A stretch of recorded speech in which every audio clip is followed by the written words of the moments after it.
Yo. What's good? What up, though? What up, though? The Superdell Friday, May the 12th already, man. It seems like it was just my birthday a couple weeks ago. Man, what is up? Fresh out the shower, chilling. What up, though? What's good? Great day here. It's like, I think it's like 75, almost 80 degrees here in the D. Supposed to get some rain. At least they said it was going to rain, but it ain't rained yet. Salute to everybody. What up, Joe? What up, Joe? What up, Joe? Big salute. Thank you to Miss Teresa for donating early, all right, as she usually does in the PayPal. So big salute. Big salute. Thank you. Let me do this right quick, and then we're going to get on into it, because I'm not going to hold y'all up tonight. Big games tonight, especially my dog, LeBron. You know, hopefully LeBron not on that bull crap. You know, I ain't going to say LeBron, but AD. That's what I meant, not LeBron. LeBron, my dog, all right? But hopefully AD not on that bull crap, all right? But let me get this right here first. Hold up, guys.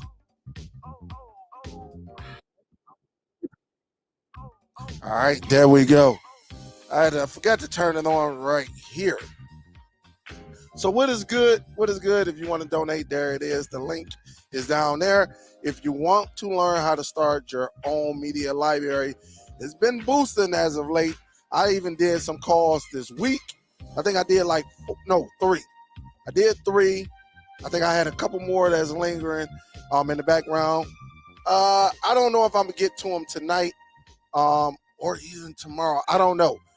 If you want to get consulted on how to start your own media library, definitely reach out to me via the email that's scrolling right across your screen. You never know. It might be tonight or it might be early tomorrow morning. And with that being said, I want to say happy Mother's Day to all the wonderful mothers out there, all of y'all females out there who are doing wonderful things. You're a mother. I want to just give you a big salute. Happy Mother's Day. I know it's Sunday, but I probably won't talk to you until like Monday. So happy Mother's Day already. Again, there's nothing like a mom. There's nothing like a pops either, all right? But there's nothing like a mom's always nurturing, you know, finding different ways and stuff. At least that's how I grew up, right? That's how I grew up. I don't know about y'all, but that's how I grew up, all right? Moms held it down for a long period of time, all right? And knew and and that's all good. So salute to the mothers. Happy Mother's Day to you. And then we'll go from there. With that being said, I want to get into this conversation. Walmart, man, some of y'all know it. I don't know what's going on with Walmart. They came out with their device. All right, they came out with it with Google TV. It's a nice device, right? It's very nice. Hold on, let me do this right quick. But the thing about it, they're always out of stock. All of my stores. Let me see something. Let me see if I can see if they got. I mean, everywhere near me is out of stock. My thing is, did they do this just to make a few couple dollars, just to see how it is? It's kind of, when you have a new device, you kind of want to make sure everything is in stock. They can't blame it on COVID anymore. They can't really blame it on anything. And I'm not the only one, in a town like Detroit, that at first they were there, and not at all the stores, because all the stores did not get them. All my stores did not get them. And I was checking them pretty much every day. But here he is right here. Let me go over here. All right. I got to share my screen because I don't know what the heck is going on with these Walmart. Make sure I ain't got nothing crazy up here. All right. I ain't got nothing crazy. I ain't got nothing too crazy. But here it is right here. As you know, 20 bucks. You can't beat it for a half. It's not the most powerful, and it's not meant to be the most powerful. But if you're trying to, take an older television and make it smart, or maybe you got a smart television that doesn't give you all the capabilities of these streaming devices, and you kind of want to do an upgrade. This is one of the basic upgrades that you can get. You want to just go to some streaming apps or side load, jailbreak, whatever you want to call it, is up to you. Install some different applications that are out there onto a device like this. And it just made it a great, great, item to have. And to the hustlers, dealers, groundbreakers, this was a nice device because some people sell their devices for like 100, some of them sell it for 125, some of them sell it for 150, and you pretty much getting a nice profit off of it.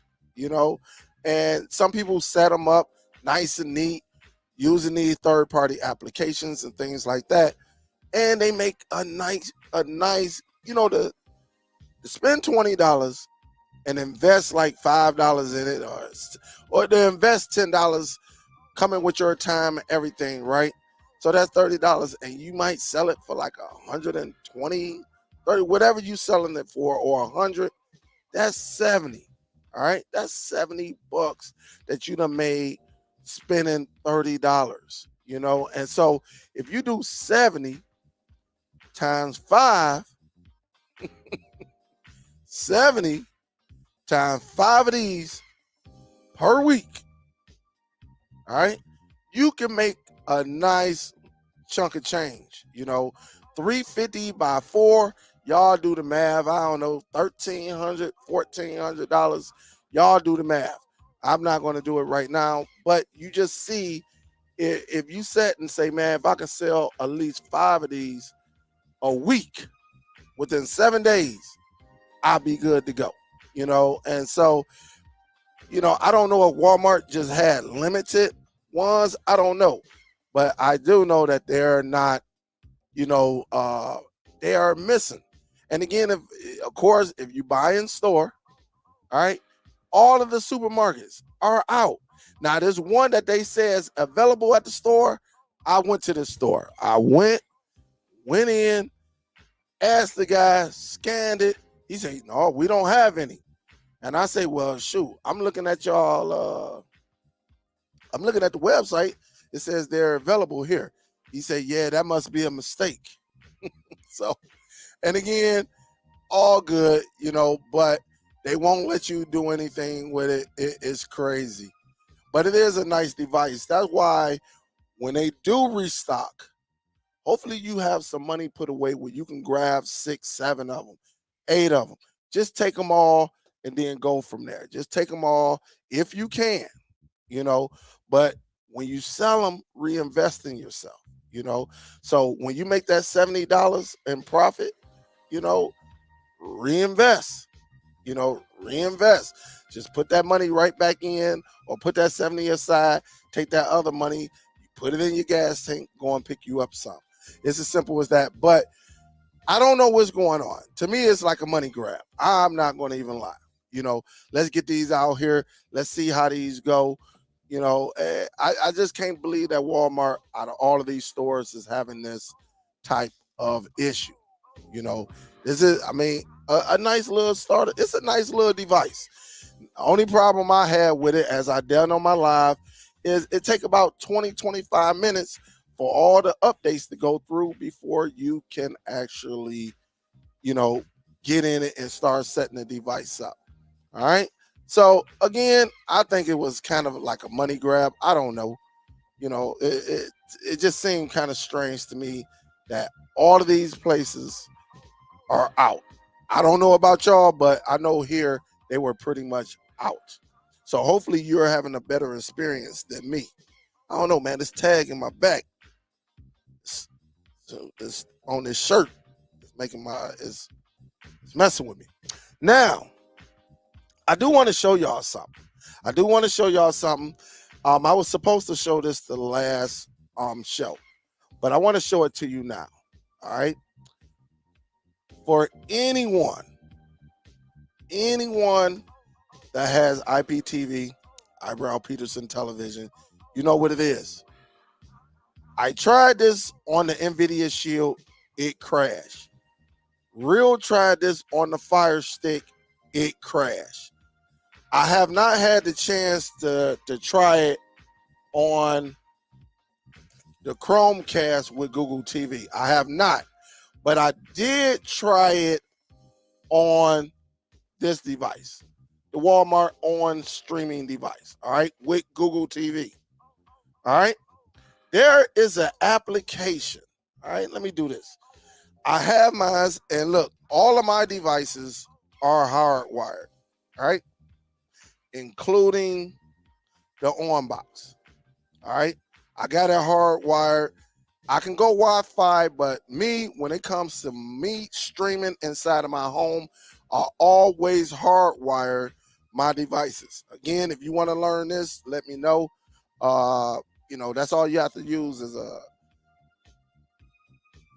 USB hub, micro, or you could get a Type C USB hub with an Ethernet port, and then get you an adapter. Matter of fact, I could probably show it to you. Because you can use pretty much any USB-C, right? But let me do this right quick. I'm gonna do a USB Type C hub, right, with Ethernet. Some of y'all probably have these laying around because y'all veterans in the game. All right, so this is what I'm talking about right here. Share the screen, Dale. Go ahead, share the screen. All right, let's do it like that. All right, so this is what I'm talking about. USB Type C hubs. These are pretty good. But you're saying, hey, Dale, the on device, the Walmart streaming device is micro USB. All right, so what I did was took this USB Type C or USB-C or Type C USB hub, right? Then I went and searched, and you can get any of these, it will work. Long as they have an Ethernet, it should work, right? And you see all of these have Ethernet adapters. From there, I went and searched Type C to micro USB adapter. I'm gonna say micro USB adapter.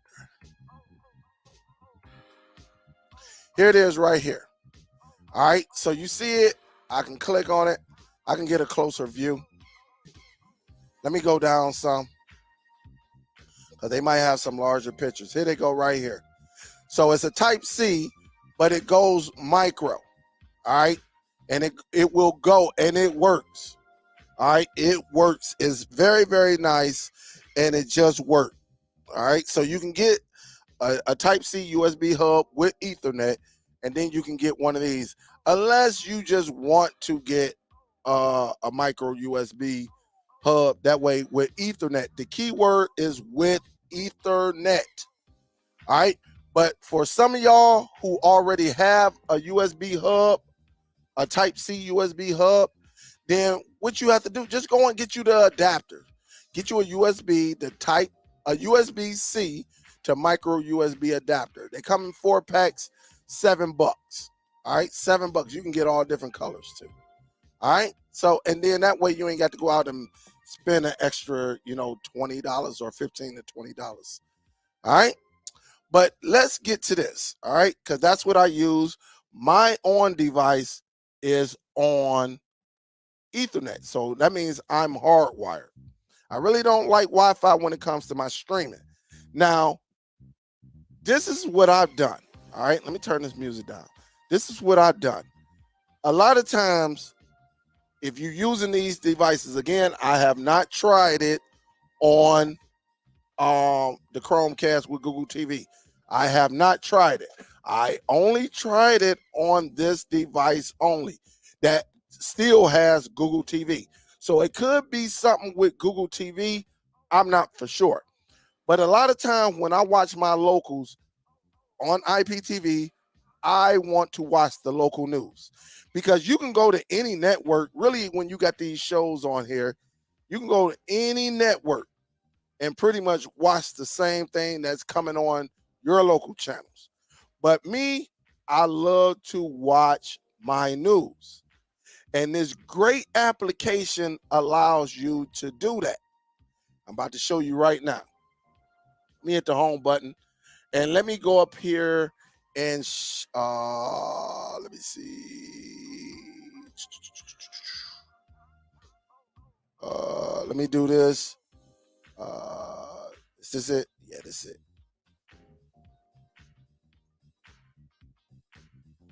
All right. This is it right here. So I have it on my full screen right now, as you see. Hopefully y'all can see it. But anyway, as you see right here, I love connecting with that USB hub. You can plug in a mouse, you can plug in your keyboard with touchpad. Just make sure you have touchpad. And it's crazy how this movie came out. It just came out, not even a month ago, and it's already out. It goes to show you they lost money on that Air movie. All right. But going here. All right. So let me go here. The app is called Browser. Browser is inside of the Play Store. So let me do this right quick. Let me go in to see all my apps. All right. As you see it, and it is right here. All right. This is it right here. All right. Very, very nice application. Now you say, hey, Dale, where do you get it from? I got it from the Play Store. So all I have to do is just go up here to the apps. Go over there to the apps right quick. All right. So when I come down, I can type it in, or I can just put in browser. All right. It's trying to get me to talk, but I'm not trying to talk, but it's all good. It's like, yo, Dale, you know you can use the remote control. I know. So I type in browser, and it's telling me it's not available. All right, hold up.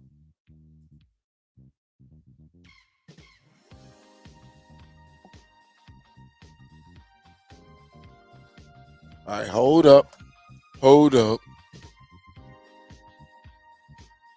So let me just do this. Go to tools. I think it's inside tools. There it is right there. All right.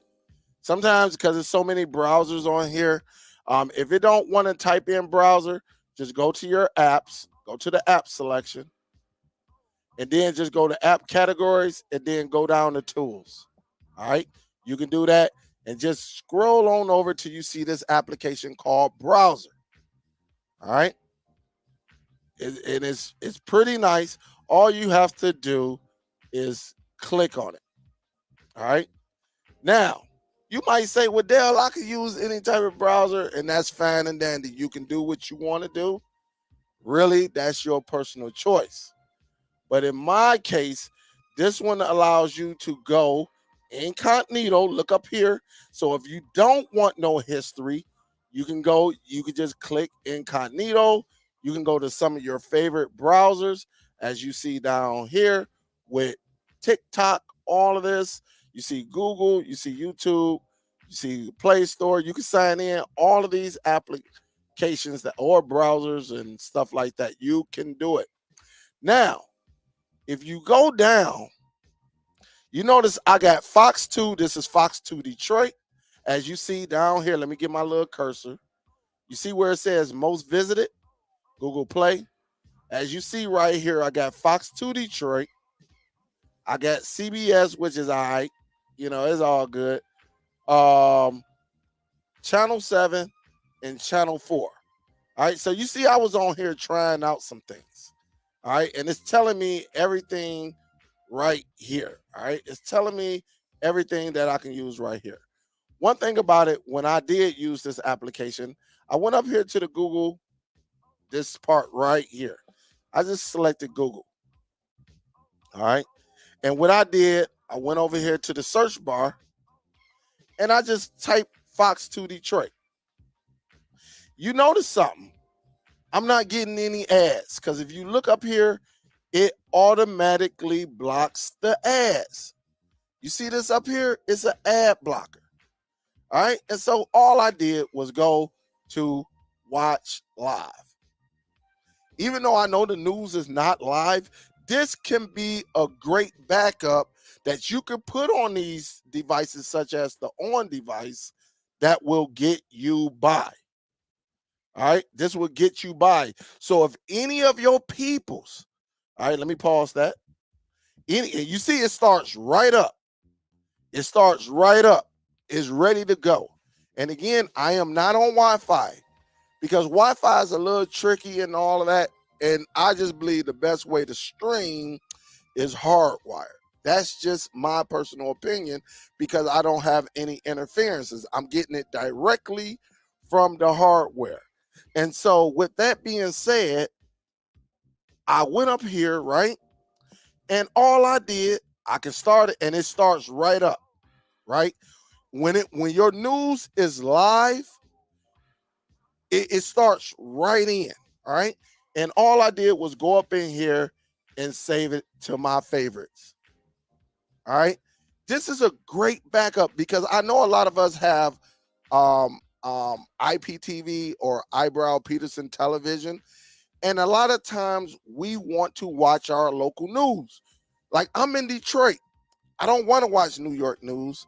I'm in Detroit. I don't want to watch Chicago news. I am in Detroit. I don't even want to watch Flint news. All right. I want to see exactly what's going on around my community, somewhere I am in every single day.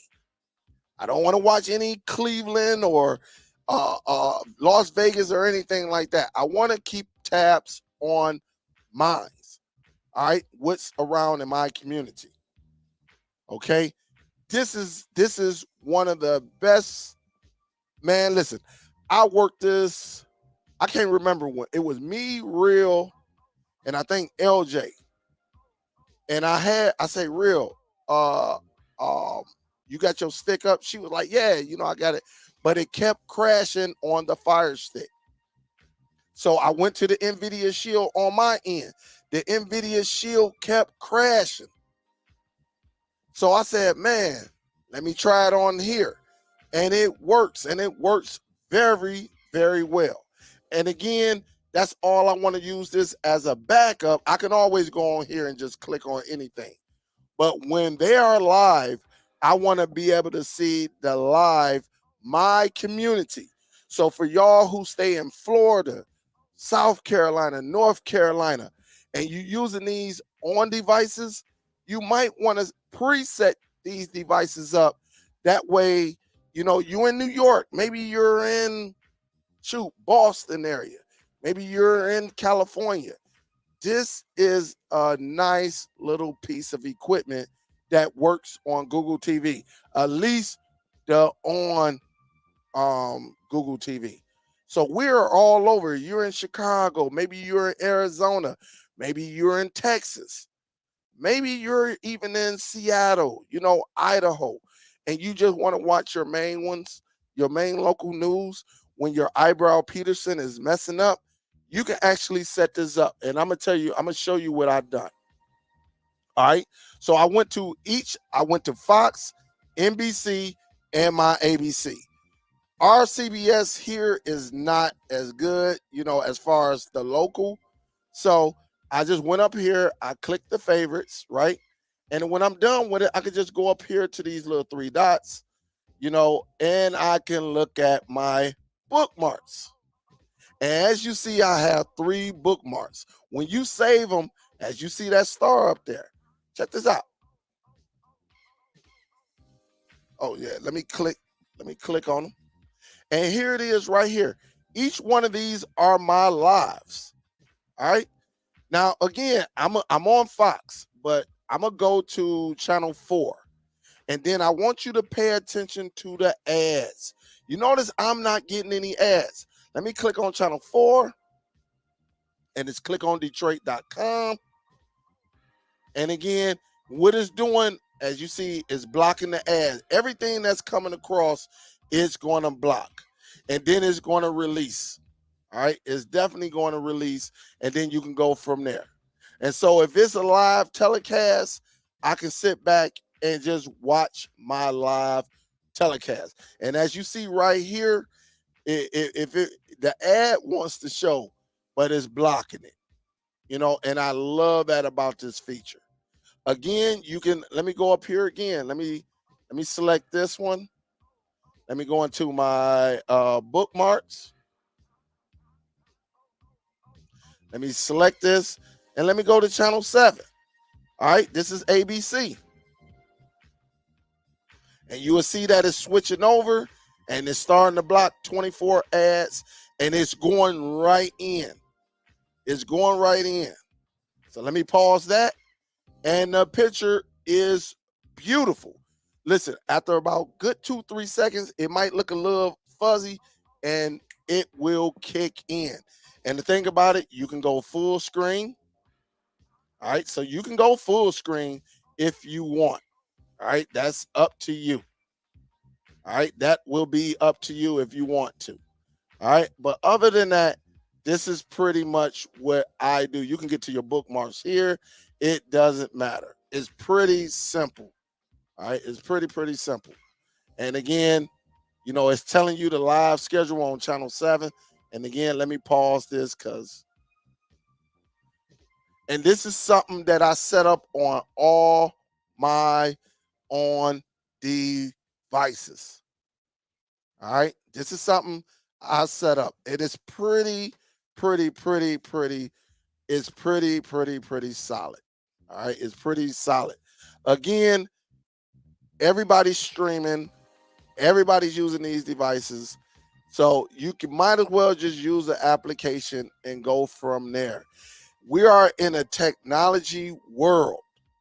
All right, we're in technology world, and again, there's plenty of ways you can see your locals. I don't know. It's up to you. Like I don't forget who it was. They said their moms are still using the HD home run, and that's pretty cool. I think it's cool. But when I give these devices out, you know, I put this application on there, so because I'm one of them people. I be needing to see my locals to see exactly what's going on in my community. And again, everybody doesn't have the resources and things like that. But if you have the internet and this is their main go-to device, you can actually add this to it.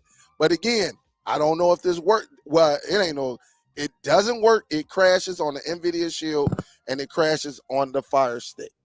All right. Of course, you can't get this on the Apple or anything like that. But if y'all have any other devices, try it and see if it works for you. It may work for you. But I know in my experience, it did not work on the NVIDIA Shield and it did not work on the Fire Stick. Real was right there. It kept crashing every time she tried to open it.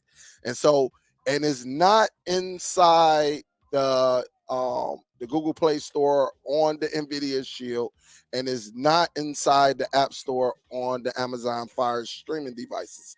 You will have to side load these onto those devices. All right, but it's pretty solid, pretty solid. Or you can just sit back and go over here, right? You can go over here and you can close it down where it'll be right back, and you can go into the home, and then you can go to YouTube, Facebook, Instagram, TikTok, WhatsApp, DuckDuckGo. You can do all of this. So it definitely have multiple outlets that you can use if that's what you like to do. Now, let me show you this. Go into the settings. One thing about it, of course, the default search engine, if you click on that, you can use DuckDuckGo, you can use Bing, you can use Start Page, Brave. They have pretty much, they got everything except for like Firefox. All right. So it's up to you. Another one, the cursor. You can change it. For some people, I like mine's fast. Some of y'all I like it. Ultra fast move pretty fast for me. Maybe you want to slow it down, or you might want to go real slow. All right. You can actually do it. And then it allows you at the bottom here, it allows you to right here before you even test it. You can test it out and see if it works for you. Pretty solid. Add-ons. As you see, I got the ad blocker cut on. I got the cookie banner cut on. Smart video cut on. That means the smart video is going to allow you to what? It's going to play the video on the website. And then, you got this right here. You can go to desktop view. All right. You can go to desktop view, mobile view. Really, I like the desktop view. All right. Or either dynamic. It doesn't matter, but I definitely usually use the desktop view. And then you can go dark mode. I think it's very nice. And if you went somewhere, right, maybe you're in your hidden room in your home and you've been browsing and you need to get rid of some sites, you can get rid of some sites. You could put a pin on this bad boy. You even can cut off the history. So that might be one thing you want to do, cut off the history. And you can also cut off save searches. But if you want to give some feedback, you can look at it and see where it is. It's pretty solid though. You can look at some downloads. I haven't downloaded anything here, but remember last week I actually downloaded Aptoid on here. And you saw Aptoid would be right up in here. All right. And again, you got your history and stuff like that. As you see, I was on this bad boy, just checking out some things, and it just worked. Nothing naughty or nothing like that, guys. So don't be thinking I'm on here doing anything naughty. As you see, I'm not doing anything naughty. Nothing naughty. All right. Nothing naughty. But for some of y'all, you might want to do some naughtiness. I don't know. All right. And then you got your favorites right here where you can save your sites and stuff like that. So again, if I wanted to go into Google, right, and I want to add ESPN to my favorites, I can go up in here and type ESPN.com, right? Let me go up and put the cursor up in here, ESPN.com, and you see it pop up. I can click on it. And as soon as it go over there, right, I can just save it to my favorites. All right, and hit save. And there it is right here, guys. I'm going to just hit save. And now when I close out on here, right, when I close out, I can go to bookmarks and there it is right there. This is a great little application. But again, I'm not saying, I see you, Scott. I just looked at hey, look, this is the first time I looked at the chat and I see Scott. I almost highlighted that, Scott, but you can set it up. I think it's very nice. The smart video player plays awesome. I think, at least in my opinion, it works for me. And that way, if one of the clients, hey man, because I don't had a few clients call, hey man, my local ain't working. I can tell them, hey, I got another application on there that's called, browser. It's a black with a circle, click on that, and then I have them go to your favorites. All right. It's as simple as that. I just have them go over here to bookmarks, and then I can tell them to go and click on the live, and then it'll go from there. I think this is a nice little app, guys. I don't know if y'all are aware of it, but if you get a chance, check it out. Check it out, see how it works for you. It might be your go-to browser. It may not. I just think it is very nice in the technology world that we are of today. And to give this to somebody with this on there is just very clean, and it's very awesome.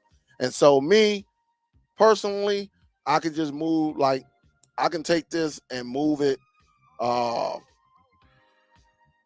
where is it at? Browser. I can press and hold it, and I can just say move it over.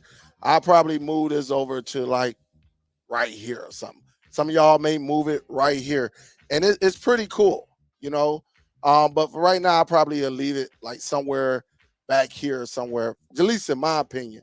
But because you will hope that your eyebrow Peterson continues to work, and that's pretty much it. It's straightforward, guys. It's very easy to do. You can have a lot of fun with it. and you can do a lot of browsing with this bad boy. Let me just tell you that.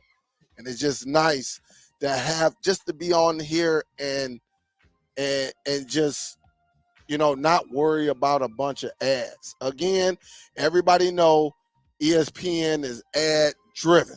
So when I go to ESPN, right at the top, right up there at the top, you see all of it right here. You see so far all the ads. You notice you're not getting no ads. All right, none whatsoever. And check it out with the cursor. You see it moving. I got mine on ultra fast. You see it, and then you can just scroll. You can use this bad boy just to go up and down. It comes with that mouse toggle. All right, when you in here. All right, but again, it will not play the ads. You can watch the video if it's a video, but it will not play the ads. You know, and I just think that's a beautiful, beautiful, beautiful thing. All right, but it's pretty solid, very, very good, and again, just very, very nice. And again, so far it has blocked 18 ads. All right. So if you click on it and it's telling you you blocking it. All right. So it tells you right here when you click on ad. So far since I installed it, 2,253 ads has been blocked. All right. And so you see it right here, blocking ads and tracking. It is on. And right there, I just saw the Panthers. The Panthers just scored, and the game is on TNT. So, the basketball game is on ESPN. But I'm telling you, it's very, very nice. I just love finding new, different sources.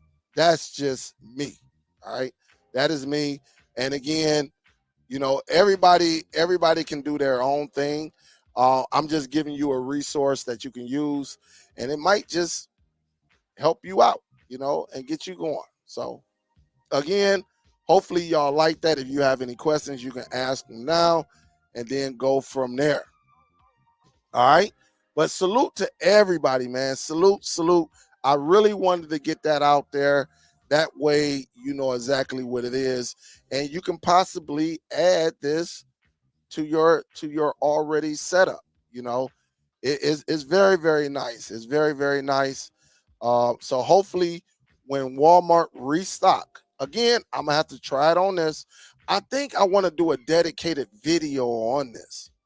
All right, because I'll be seeing y'all in the streaming community, and when I showcase something, I don't do a dedicated video, but I'm not mad at you either, because I take two. I be seeing them come behind me like, yeah, let me show you this and stuff like that, and that's good. I'm not hating. That's good because I be doing the same thing. But it just shows you that we can all put out detailed information, whether I got it from somebody or somebody got it from me, and use it their way. All right. They ain't got to go at me or nothing like that. Stick to your own script and go from there. And there's a few YouTuber creators that we all know.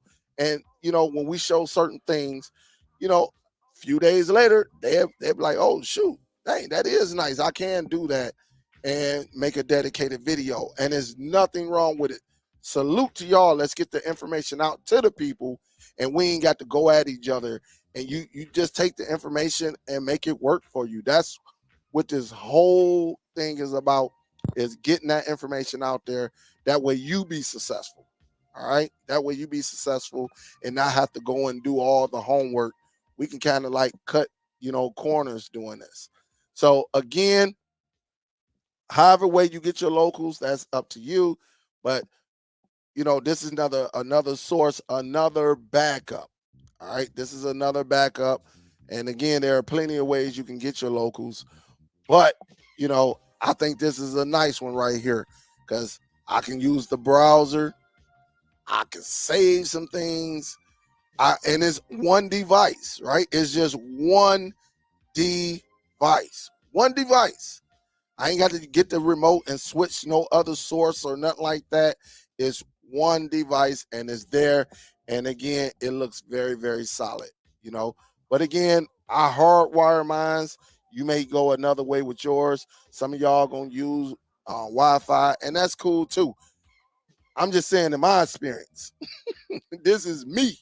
Whatever you do with yours, that is on you. But for me, I hardwire all of my devices. I hardwire all of my devices, and I do it for a reason, because I don't want no interferences, messing with my experience streaming whatever I want to stream. But again, some of y'all got some of these nice devices, some nice routers and things like that. Y'all, if you getting away with it, I'm happy for you. That's a great experience. But with me, I'm not going to even try it. I just love, if my internet act up, I know exactly what it is, right?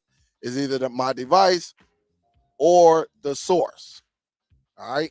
Let me say that again. It's either the device or the source that is coming from. So, other than that, oh man. So this is just another setup that you can have on this channel. This is what we do. We give you, we give you extra tools, extra sources, and sometimes y'all give me the extra source. And I go over there to the DST Facebook group, and I'm looking at a device that was put in there. Even though I looked at this device like weeks ago, I looked at this one device, and I'm thinking like, I don't know. I may have to try it out just to see. I don't forget who put it in there, because it was a couple days ago. But salute, and I'll show you what it is. All right. It might be interesting for y'all. All right. I was looking at this right here. All right. Certified Google. Got all of that. You notice something right here, 16 internal.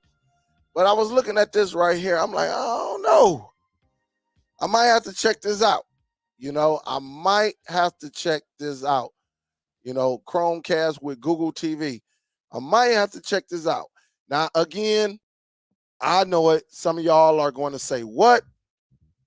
Some of y'all are going to say, Dale, but you can get, wait for the on device. I understand all of that, guys, but to me, it's all about the experience.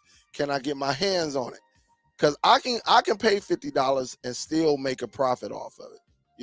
Of course, I would like to pay $20 and make an extra larger profit, but I can do something like this. I can really use something like this. Some of y'all may use this, but I was looking at this. I was like, oh man.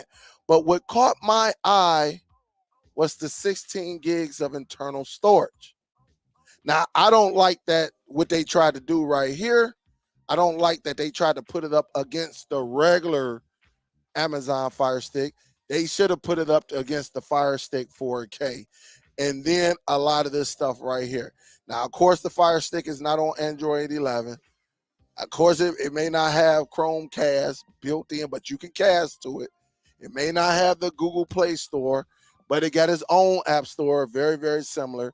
And again, it supports HDR. So I'm gonna just say like this: I don't like this ad right here. I do not like this ad right here, because they trying to basically trick us. Even though I may get this device, but they trying to trick us to say, well, because the average person may not look. They might be like, oh, the Fire Stick, and then they see all of this. Dang, 8 gigs, 1 gig. Yeah, but they didn't use the Fire Stick 4K, and they definitely didn't use the 4K Max. All right. So again, I think this is a terrible ad when you're talking about a 4K, knowing that Amazon got a 4K, a few 4K devices. All right. A few. Because if they really wanted to go against this, knowing that they got 16 gigs, they would have had the Fire TV Cube over here. And the Fire TV Cube would have came out with way more sources you can use with that bad boy. All right. But they tried to trick us, but they can't trick us all. All right. They cannot trick us all. So again, I'm thinking about it. Some of y'all might be like, yo, Dale, shoot, that's how much is $67? They taking $8 off. Hey, Dale, you gonna pay $60? Yeah, I'll pay $60 to check it out. Yep. If I don't like it, I can always send it back, or I can just give it away, or make a couple dollars off of it. Probably do a dedicated video and things like that. So again, this is just something for me. I'm not telling nobody to go and buy it. This is personal preference. All right. Personal preference. Some of y'all get, hey, over here, I'm not doing no verses. I like things that I like. All right. That's the main source. I like things I like. Some of y'all may like different setups. And some of y'all, I like some of your setups. So again, we all have a different preference, and nobody is wrong with their personal preference. Whatever works for you, I am never going to tell you that you're wrong. I'm never going to tell you you're wrong, really, if you're getting to the finish line. So, again, I thought that was cool. If you're not on the DST Facebook group, definitely get over there to Facebook and then just type in DST and you should see us pop up a nice little community. Also, we got one that's called Streaming Outside the Lines. That's what we do a little bit more over there. We talk a little bit more smack but we just on both of those channels, we do not show our source for our IPTV. Don't try to sell on none of them groups. Don't try to inbox somebody from behind, because if it get to us, then you leaving it up to the admins and myself to boot you up out that group. All right. We are not sellers of IPTV, so don't come over there. Hey, what y'all selling? Or how much you paying? Nothing like that. It's not that. It is not that. All right. We try to respect, and we definitely don't want these IPTV sources that are helping a lot of us in the community getting shut down because what? We're sharing it on social media. All right. We're all on these platforms sharing all the sources, giving them the green light. We get basically giving them a map to go right to the source and shut it down. Now, that stuff ended 2-3 years ago. We don't do that no more. All right. So keep your source to yourself and and then go from there. Because you never know who you talking to on that other end. All right. You never know. So any questions before I go to the next topic? Anything.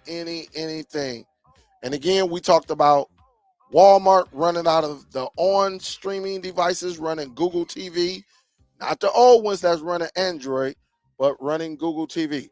And again, the only problem I have with these devices right here, it take about 20 to 25 minutes for it to go through the updates. Like it take a long time, and that's why I say if you get them, go and set your devices up, have them already pre-installed with everything. That way you can go right in and do your thing. All right. Yup. Smack that thumbs up. Y'all see it. Y'all can smack that thumbs up for me. So I don't think we got any questions. I think I just saw one. Oh no, what's the name of the browser app? It's called the browser. That's what it's called, browser. It is called browser. So I say, where do you find it? It is not on the NVIDIA Shield, so it's not on Android TV OS. It is not on inside the Fire Stick. I only found it on devices that have um, um, Google TV. That's the only one. If your device has Google TV, then you can go and get this application now and try it out for yourself.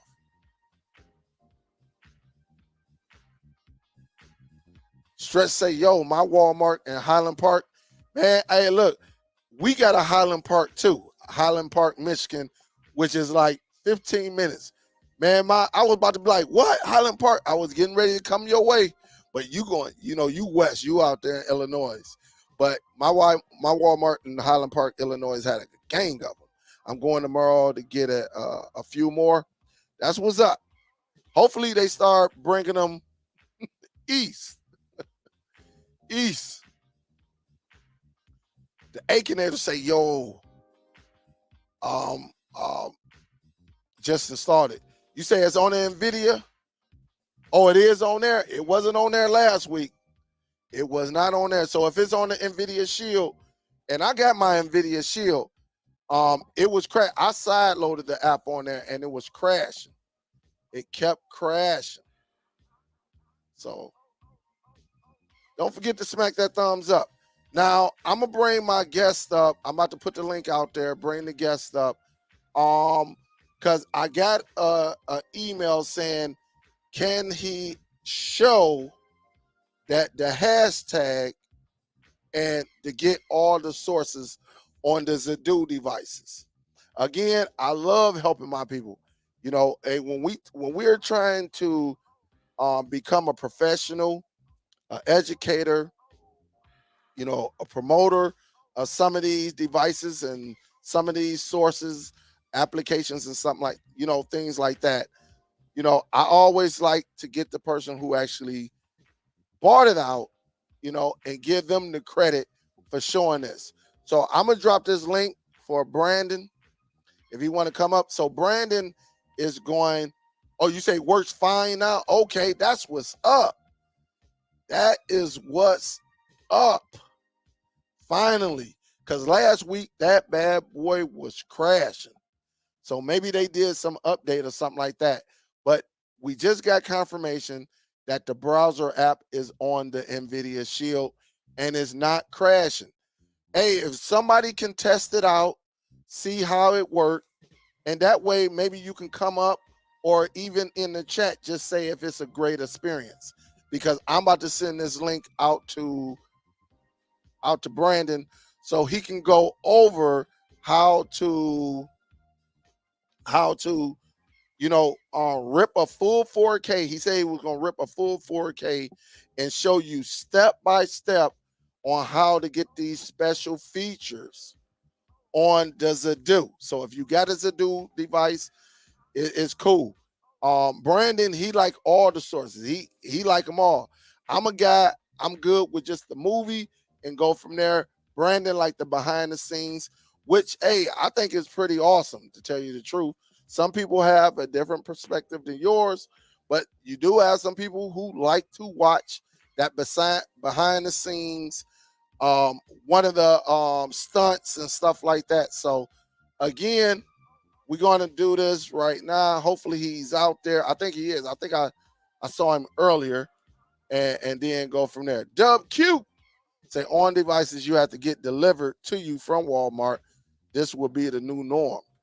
Hey Dub Q, hold up. Well, let me see. Stress say his got a gang of them. He going tomorrow, so it won't even let me even purchase online. I thought I heard my work phone going off.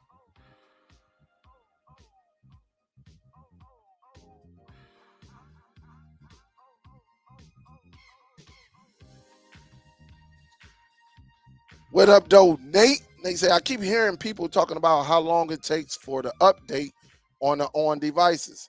So I'm guessing I'm the only one who used to make sure the Fire Stick was fully updated, and it sure took longer. Yeah, on that, it did take man. Look, I did a live show on this last week. I did a live show, and the thing about it on that live show, man, I thought it was gonna go quick because I finally got my hands on them. I thought it was gonna go quick. It did not go quick. Hey, look, Nate, you can ask everybody in the chat. I mean, it took about 20, 25 minutes on a live show. And you notice on the live show, you can't do no editing, so you can't do no cuts. That's why anybody who does this device, anybody that does this device, what do? They show it going in, and then they do a cut, and they say, "Hey, look, it does take. You're gonna have to have some patience, because I don't know if their devices will maybe running Android 10, and they going up to 11. That could be something right there. I don't know. All right. So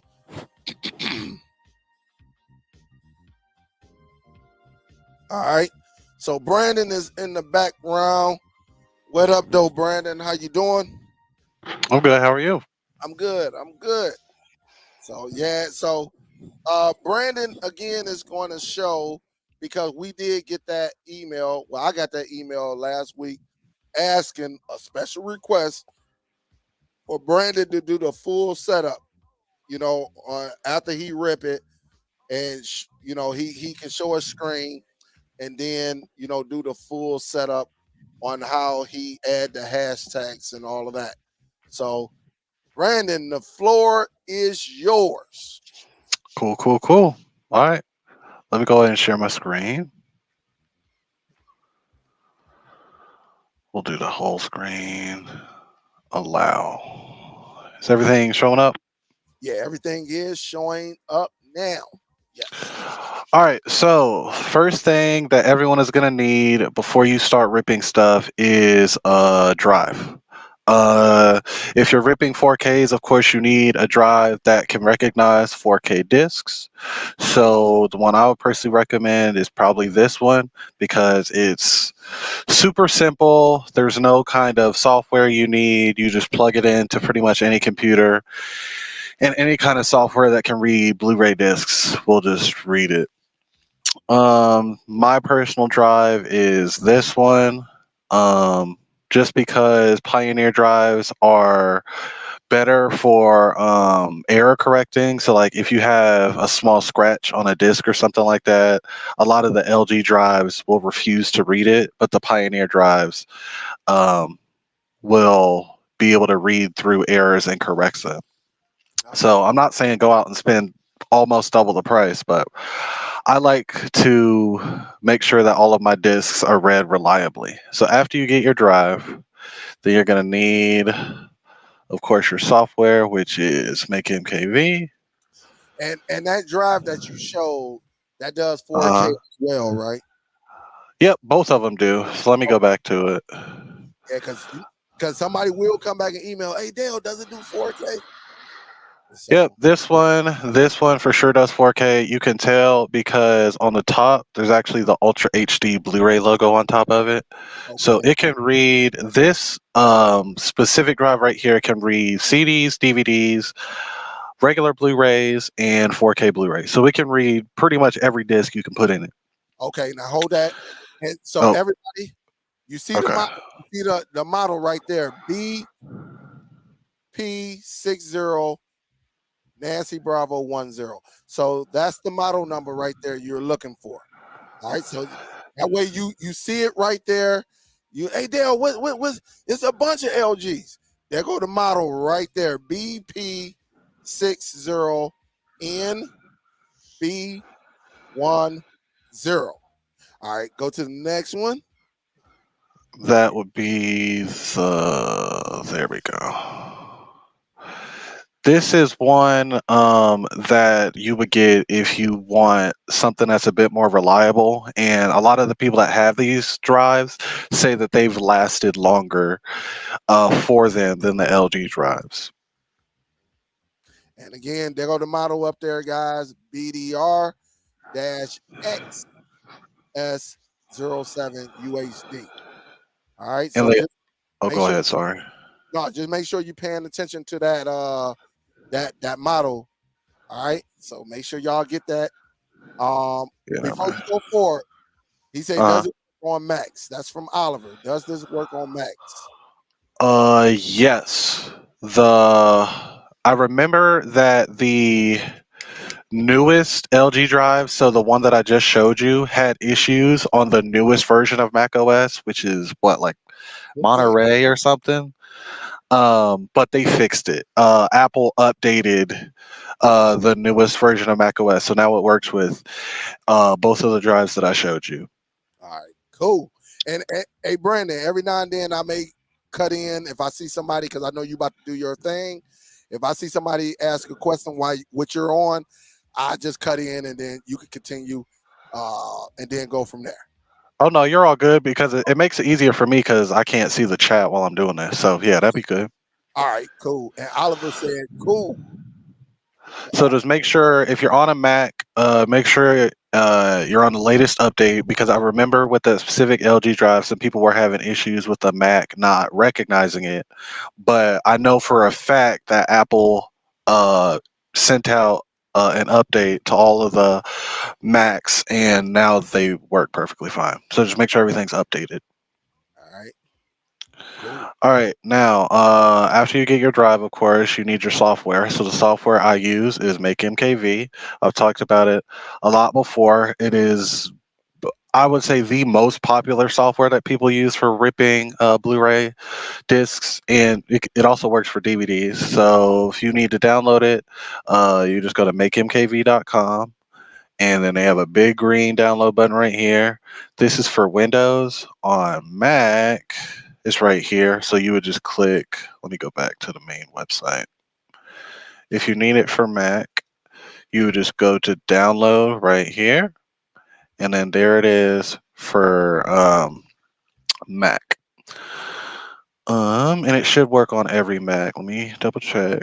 Yes, it'll work on every Mac as long as it's relatively up to date. So once you download it, you just click here. It'll download the file, and then you double click on the file, and then it'll install. I already have it installed, so I'm not going to install it all over again. So let's go into MakeMKV. So once you go in here, um, make sure your drive is already plugged in and everything, and make sure that up here it shows something along the lines of this, which is just like the brand name BDRW, which just means it's a Blu-ray drive, and then the model number, and that means MakeMKV has successfully recognized it.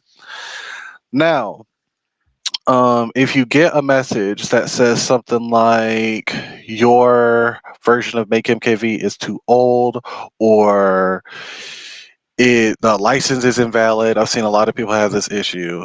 All you have to do is go into Google, type in MakeMKV beta key. It'll take you to the first link. And then this key right here is the thing you need, and it'll even tell you when it expires. So this expires at the end of this month, so May. And the only kind of con about MakeMKV is that it'll pop up a message for you every single time the key expires. So all you'd have to do is look it up and reactivate it. So all you'd have to do is copy this whole key right here. And then go into MakeMKV, click help, then register, and then you're gonna want this whole key right here. You just copy it in there, and it'll tell you um, exactly when it expires and what type of license type it is. And then once you do this, you just click OK, and it'll activate it for you. All right.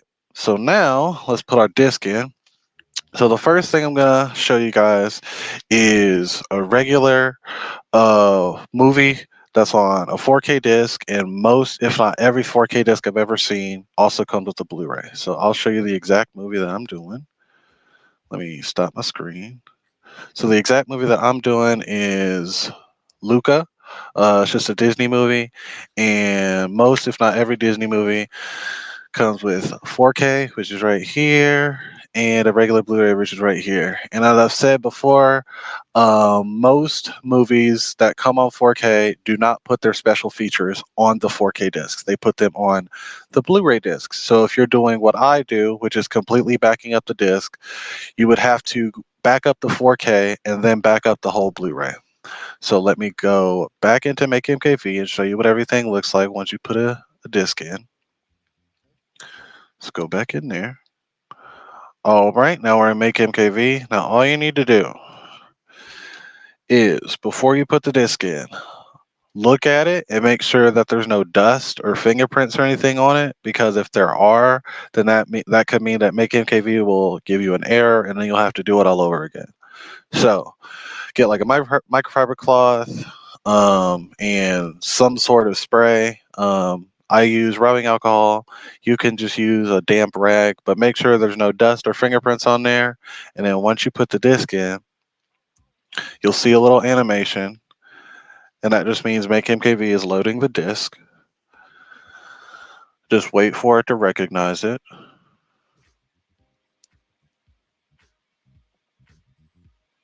up. Your screen just disappeared. Hold up. Oh, it's not showing. No, I got it. It came Oh, back up. okay. All right, so as you can see here, it recognizes it as a Blu-ray. The label is Luca, and you don't really have to pay attention to this protection. It's just telling you exactly what kind of software is on the discs to keep you from ripping it, which Make MKV will get through. So to back up an entire disk into an ISO file, the first button you're going to want to click is this folder with a green arrow up here. And all that does is tell MakeMKV that instead of going in the disk and trying to pick specific files, we want to back up the entire disk. So we're going to click this button, and it'll give you instructions for what exactly it's about to do. But all you need to pay attention to is where this checkbox is that says decrypt video files. Make sure that that is checked. And that just means that you won't have to do anything else for this to be able to work on any kind of Zadoo, Dune device, a PD, whatever. Just make sure that that checkbox is checked. Then you're going to want to choose where you want the files to be saved. So if you click this little folder, it'll open up a dialog box and it'll tell you right at the top, select output folder. So what I do is I go on my desktop, and I have two folders, one for TV shows, one for movies. So I go into movies, and then as you can see, I've backed up a decent amount of my discs, but I'll go to Luca, and if you, of course, you wouldn't already have a folder named that, so you just make a new folder and name it. I'll just do Luca with two A's, and then you go in here, double click on the folder, and then once you're in the folder that you want it to save to, you're going to click Select Folder, and then you're going to click OK. Now, to save time, I've already backed up this disk, but all it's going to do is it's going to go through every single file that's on that disk, make sure that every file is valid, and back it up. For 4K disks, this usually takes about an hour, sometimes a little longer, rarely shorter. So I would just put the disk in, go ahead and start the process, and watch a movie or something because it does take a minute. Regular Blu-rays usually 35 to 45 minutes, so it still takes a minute. So if I go back, I go on my Luca folder. So as you can see, I already backed up my 4K version of Luca, and I've turned it into an ISO. Now, what MakeMKV will create is this fold or these folders right here. This is actually the three folders that came from the 1080p version of Luca. So let me go ahead and stop this.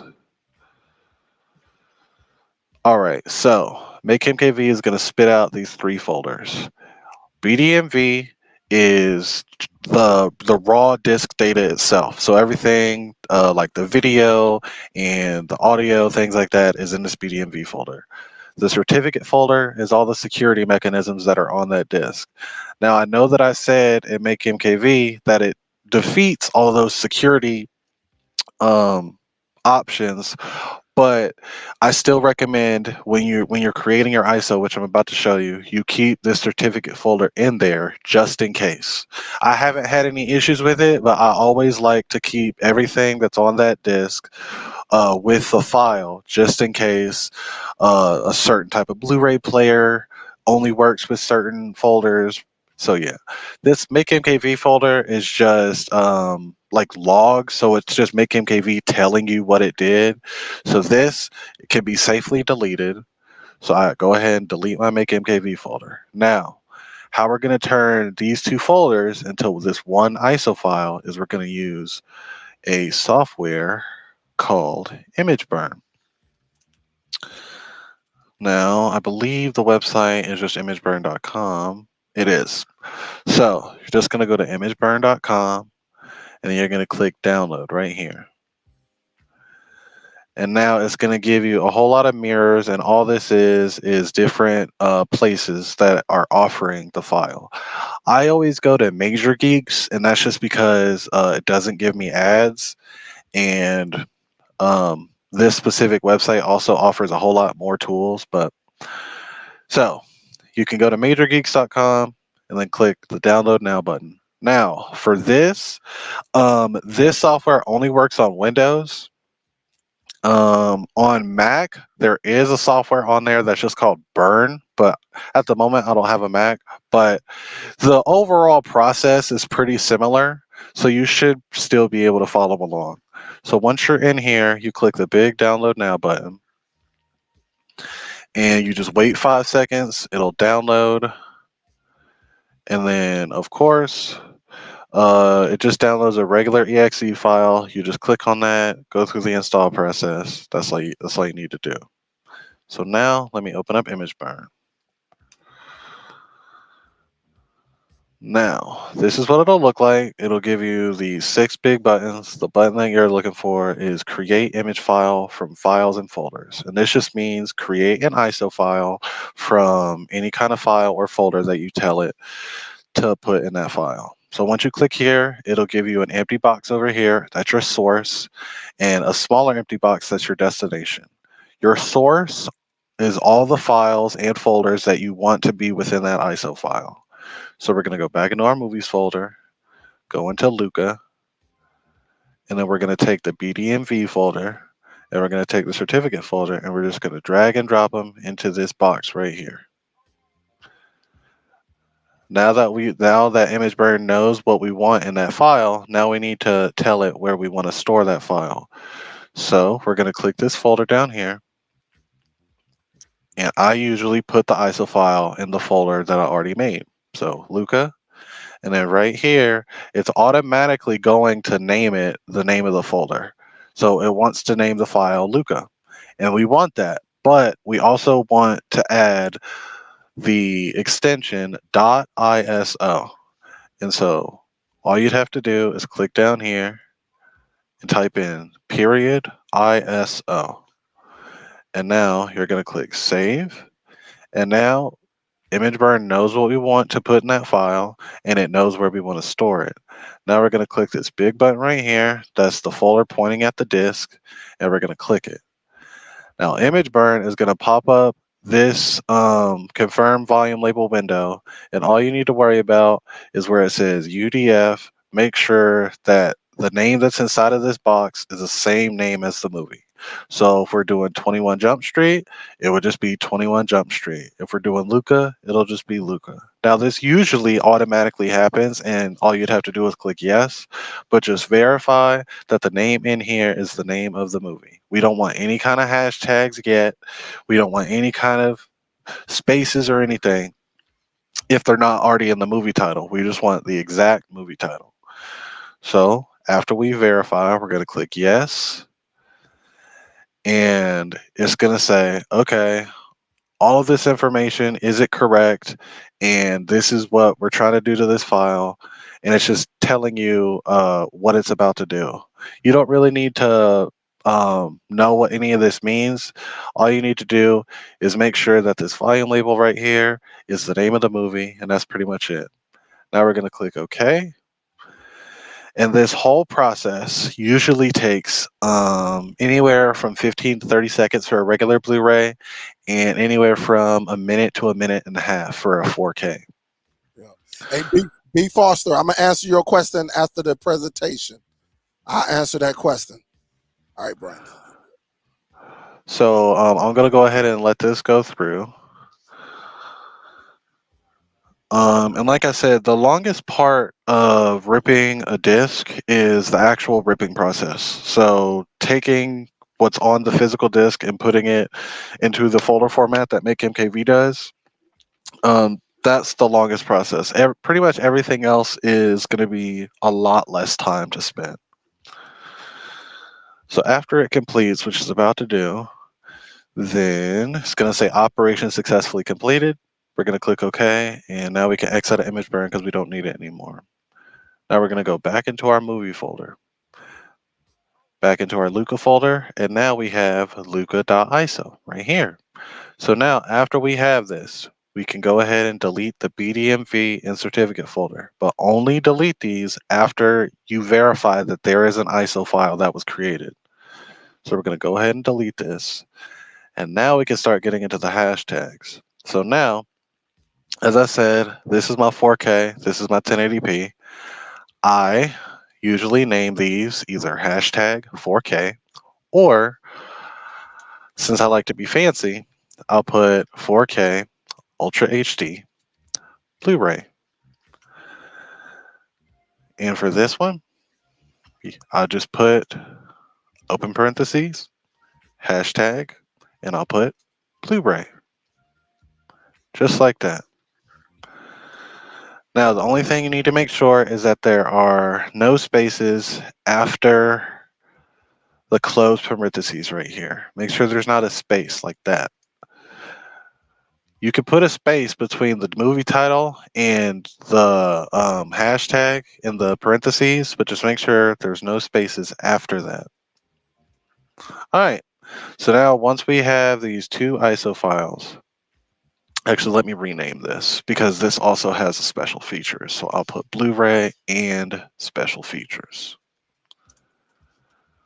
All right. Now, once we have these two ISO files, we can now transfer this entire movie folder to the Zadoo. Now, how I usually do that is I'll put a window to the side like that. I'll put another window over here, and I will access the Zadoo over the network. Now, if you need to know how to do that, I'll go ahead and put that in here. After you've connected your Zadoo to the internet, which you should have done, I believe it tells you to connect it once you first get it. But right now, mine's connected over Wi Fi. And the thing that you need to remember is the IP address right here. So mine specifically is 10.0.0.128. And you also need to enable the Samba server right here. So you would just go in here, turn on Samba server, turn on allow data to be written, but you don't need to turn on the enable password. I do it just, and all that does is like if someone connects to my network, they can't access my Zadoo unless they know the password. But if you turn this off, all that means is what I'm about to show you. Instead of entering in a password, you wouldn't have to. It'll just let you access it. So now let me go back. So now go back into these two folders. Nope, that one's over here and this one's over here. So now, if you're on Windows, you're going to want to put in up here where it says this PC, two slashes, or backward slashes, sorry. And you're going to want to type in that IP address. So mine was 10.0.0.128, if I'm not mistaken. Let me double check. Network, Wi Fi. Yep. All right. Cool. So now, once we've done that, we just hit enter. And on the Zadoo specifically, it'll pop up this little folder that says share. Now we're going to double click on share. And it didn't ask me for my password because I already logged into this before the show. But if you have a password, it'll tell you to enter in a username and password. The username is root, so ROOT, and your password is whatever you set it to. Now, storage is the internal storage of the Zadoo. So that's not what we're looking for. We're looking for a hard drive or a USB drive or a direct attached storage device, and that will always be a whole lot of random numbers and letters. So we're going to double click here. It's going to access it. All right. Now I have already set up my folder structure on here. So I have one called movies, one called TV shows. You might have something different, but most people are going to just have a movies folder and a TV shows folder. Now we're going to go in to our movies folder and we're going to scroll down until we find some empty space. Well, I don't have any. So instead, we would just drag and drop this whole folder over here and make sure it says copy to movies. Make sure that it doesn't say something like copy to and then a movie title, because that means you're actually going to drag and drop this movie folder into another movie folder. And that'll just make things a lot more confusing. So make sure it says copy to movies or copy to whatever folder. And if you want to make this foolproof, you can go up here and just put it on movies right here. So that way there's one spot to drop them and there's no way you can mess it up. Now I've already done that. So you can see my Luca folders right here. And I have my 4K Ultra HD Blu-ray file, and I have my Blu-ray and special features file. Now we're going to go to the Zadoo, and we're going to see if it recognized it. So we're going to go in the home theater, and we're going to go into my movies, and we're going to go down to the L's, and as you can see, we have Luca. So we're going to select it. And as you can see, we have my button right here that says 4K Ultra HD Blu-ray, and we have my other button that says Blu-ray and special features. And that's because we put those hashtags into the title. Now, when you go in here, all you'd have to do is highlight the disc that you want to watch. So let's say I want to watch the 4K. I'm not going to play it because Disney is notorious for Yeah, copyright strikes. yeah, Of course it's going to play the trailer now, but you just highlight the button that you or the disc that you want to play. You go up to the play button and it'll play. Um, you can also go to BD and that'll just open the Blu-ray menu, but I personally find that it's pretty unreliable for me personally, so I just like to go to the play button. And if you want to watch your specific special features, then you can use the BD button and that'll take you to the menu, and that's where you can like go into the menu and it'll say special features and you select them. But in the Zadoo, you can also just go to the play button, and I'll pause it before it actually starts playing the movie. yeah. Disney, They're Disney. they're crazy with the copyrights. Yeah, All right, so now I paused it before it could play. Now we're gonna press, if I'm not mistaken, it is the menu button. Oh, it started play. Let me pause it. Let me pause it. Pause. Oh, oh. All right, Zadu. Pause. Okay, cool. Should be safe. All right, we're gonna want to press menu. Oh no, it's playing again. Okay, I think we're good. We're good. Okay, we're gonna want to press menu, and we're gonna want to go down to Blu-ray menu, and now we go here, and we're gonna go to title list.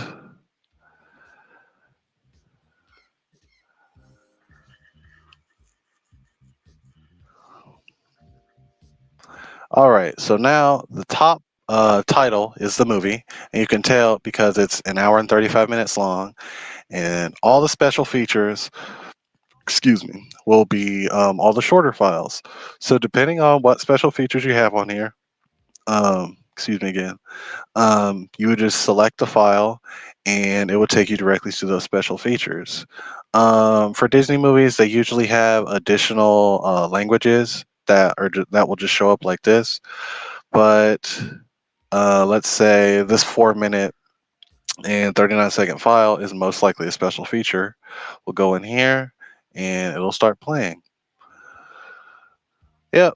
And I believe this is just the original sketches for the movie. Let me pause that. There we go. So yep. And now we'll go back home. And I think I showed this like 2 weeks ago, but if you want to see exactly what special features are on a specific disc, you would go to this website called dvdcompare.net, go up into this comparison search, type in the name of your movie, and you would find the name and you would find the Blu-ray 4K. The Blu-ray 4K means it's the version of the movie that comes with a 4K disc. The Blu-ray means it's the version of the movie that only comes with a regular Blu-ray. So we're going to click on our 4K, and it's going to take you to every single version of this specific film in the world. So the one that we have is the American version, which is right here. And now you can see disc one is only the film, and disc two shows you all of the special features.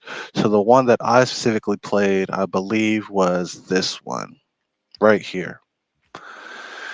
And so all you'd have to do is look this up and see, like, oh, this special feature is 12 minutes and 23 seconds long. And so you would just go back into the menu, go into Blu-ray menu, then title list, and you would select the title that is 12 minutes and 23 seconds long. And that means this is a special feature you would be playing. Now that's about it for 4K and regular Blu-ray movies. But now I'd like to show you how to do a Blu-ray disc that has TV shows on it, because that is a bit more complicated, and unless you know what you're doing, it can get really frustrating really quickly. So now let me go back into here, and I believe I already took out the disc for Luca. Yep, and make MKV should still be open. All right, so we're just going to leave make MKV open. And the disc that I am going to use for TV shows is this documentary called Serengeti. And all this is a BBC documentary about all of the animals in the Serengeti in Africa. So it's a pretty decent TV show. I enjoy it. So, yep. So we're just going to take our Blu-ray disc. TV shows will almost always come with multiples, but they usually label them pretty well. So this first disc says disc one, episodes 1 through 3. So we know that we're only expecting to get 3 episodes out of this disc. So go ahead and wipe off the disc, make sure there's no dust or fingerprints, pop it into your drive. Now, Make MKV is going to do the exact same thing, and it's going to attempt to recognize the disc. Now, unlike movies, we're not going to back up the entire disc, because in the Zadu, it recognizes TV shows in a slightly different way than movies. And if we were to back up the entire disc, then instead of having individual episodes, it would separate it by disc. So if you wanted to watch episode 3, but it was on disc 2, for example, you would have to select disc 2 and go through a complicated process of trying to select the exact file you want. For TV shows, it's a lot easier just to make them individual MKV files and then put them in a folder structure, which I will show you, and then add them to the Zadu. So after you put your disk in, you're going to want to wait until it recognizes, which it just did. So this is Serengeti disk 1, and we're going to press this big button right here, and that's going to tell Make MKV that you want to access that disk You got and to see. share Oh, your go screen. ahead. Sorry. You forgot to Oh, share. I didn't share it again. Nope.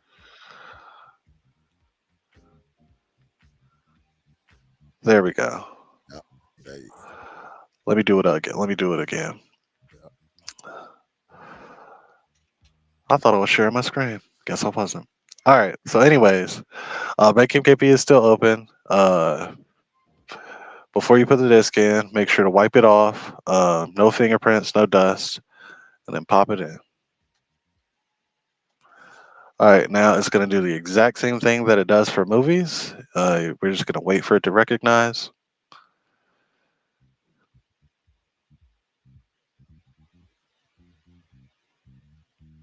All right. Now it recognized it. Up here, you can see it.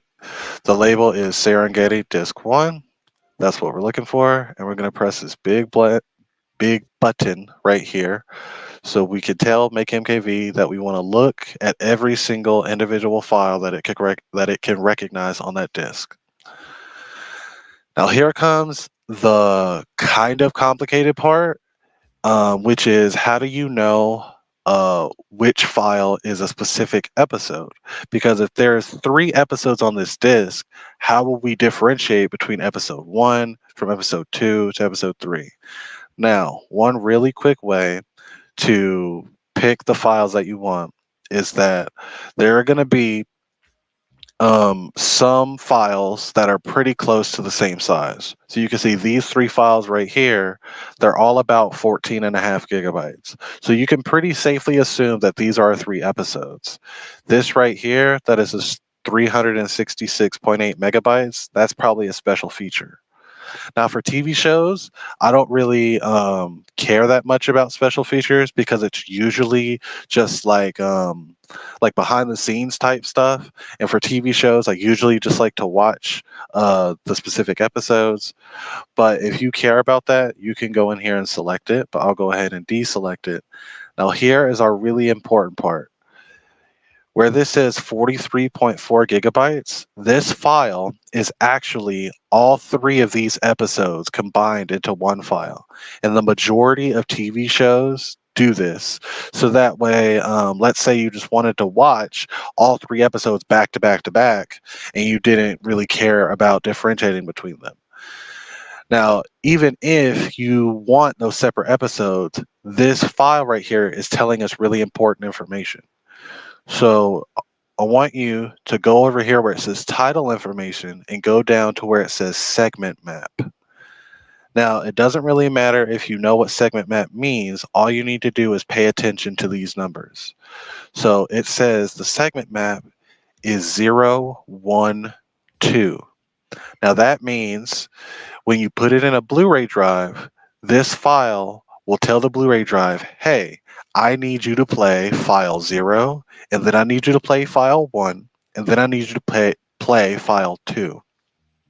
Now, this is always going to be in the order of the episodes. So file 0 is episode 1, file 1 is episode 2, file 2 is episode 3.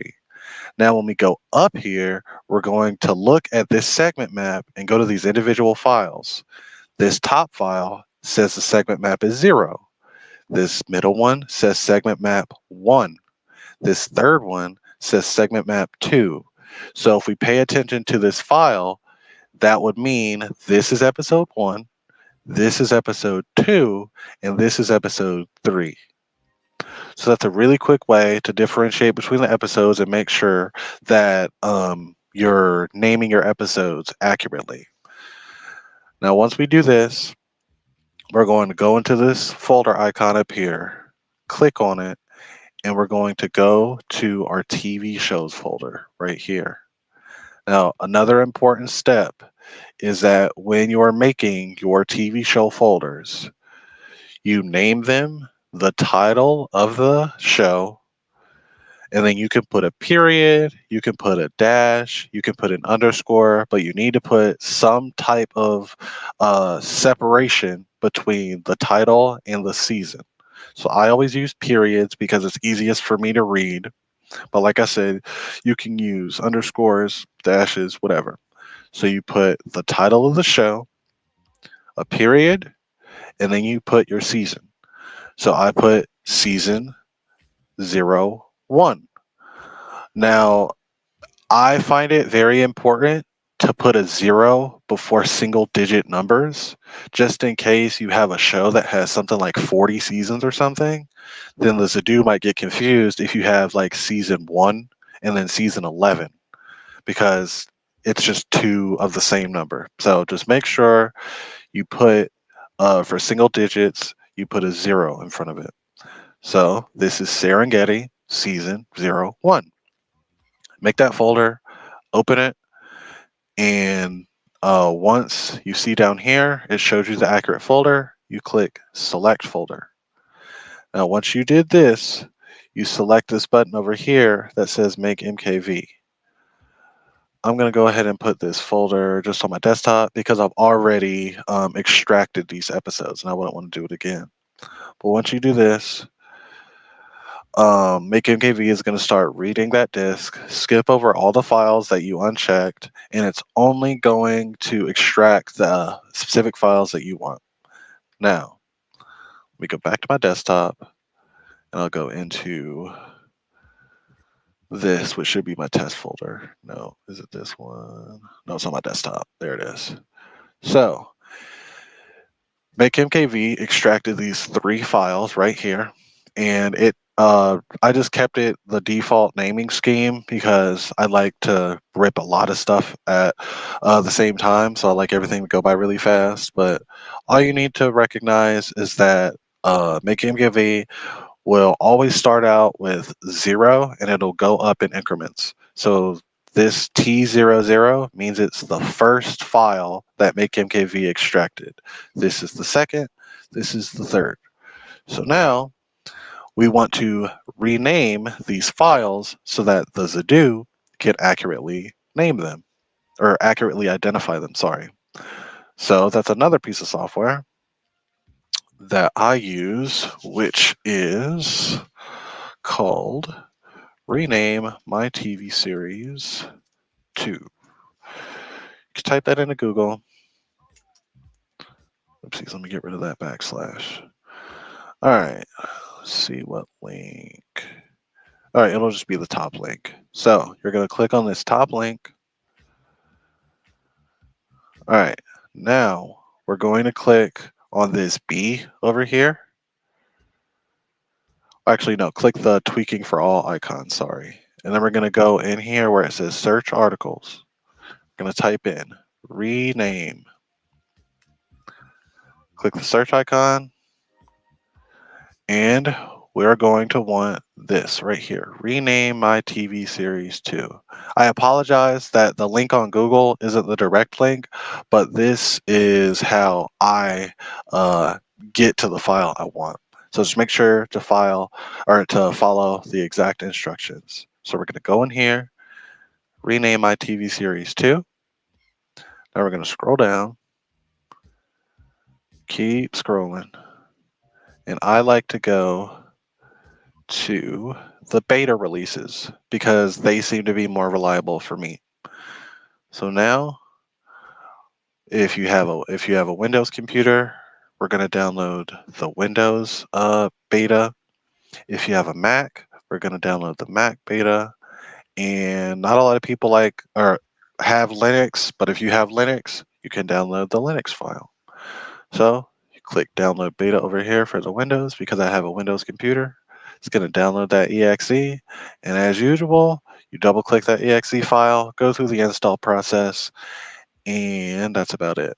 So now we're going to open up the software, which is rename my TV series.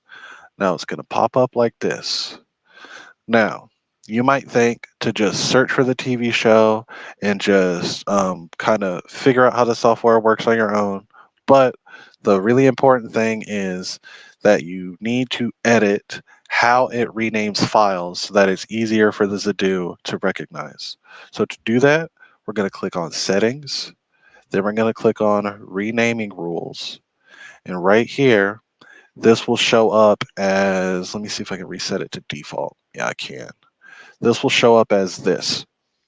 So it'll want to rename every single file to the title of the show, the year, um, then I believe this is the season number times the episode number, then the title. And I can't read that very easily, and I've tried it with the Zadu, and it will read it, but um, it'll get really bad at automatically identifying the TV show. So just follow along, and I'll tell you how to make everything super easy. So what we're going to do is we're going to backspace all of this. Now, the way that I name my files works best for me, and it has worked best for my Zadu. So there are other ways to name files, but this is the way that I find that it's easiest for me and my Zadu. So what we're going to want to do is we're going to type in S, and then we're going to type in, I believe it's percent %SZ. There we go. Yep. So S, percent sign, another S, and then a Z. And then we're going to type E, another percent sign, E, Z. Put a space, then put a dash, then another space. Then we're going to put another percent sign, and then T. And what this is saying is that we want it to label season, then the number of the season, episode, then the number of the episode, dash, and then the title of that episode. So once we do that, we're going to click close. Now, go up here and we're going to type in the name of the series. So the name of this series is called Serengeti. Now we're going to type search or press search, sorry. And since there's a lot of things that are named Serengeti, we're going to scroll down until we see our series. Now, I know that Serengeti, the documentary series, started off in 2019, but you can also just kind of look at this logo down here and look at like the actual case of the TV show. And if the logos match, that's your TV show. It doesn't really matter which source you get it from, and that's what this is. TMDB is getting it from the movie database. TVDB, excuse me, is the television database, and then TV Maze is just another database for a lot of TV shows. It doesn't really matter particularly. I usually go with the movie database because I prefer all of my files to get their information from the same database, but you can get it from TV database, TV Maze. Like I said, it really doesn't matter. It's just personal preference. Now, it's going to pull up every episode of every season that has aired so far. Now, before we click on any of these, we're going to go over here and we're going to click on Add Files. Now, once we click on that, we're going to want to go to our folder where the TV show actually is. So yours would be in your TV show folder, and then the title, and then season. This is season one. As I said, I've already done this, so I'm going to go into my test folder.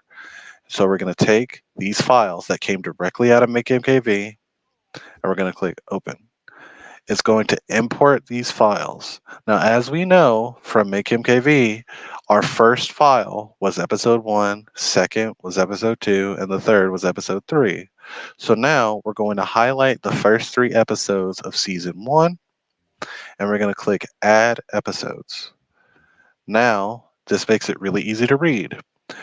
We're going to rename this file to season 1, episode 1, Destiny. We're going to rename this file to season 1, episode 2, Conflict, and so forth.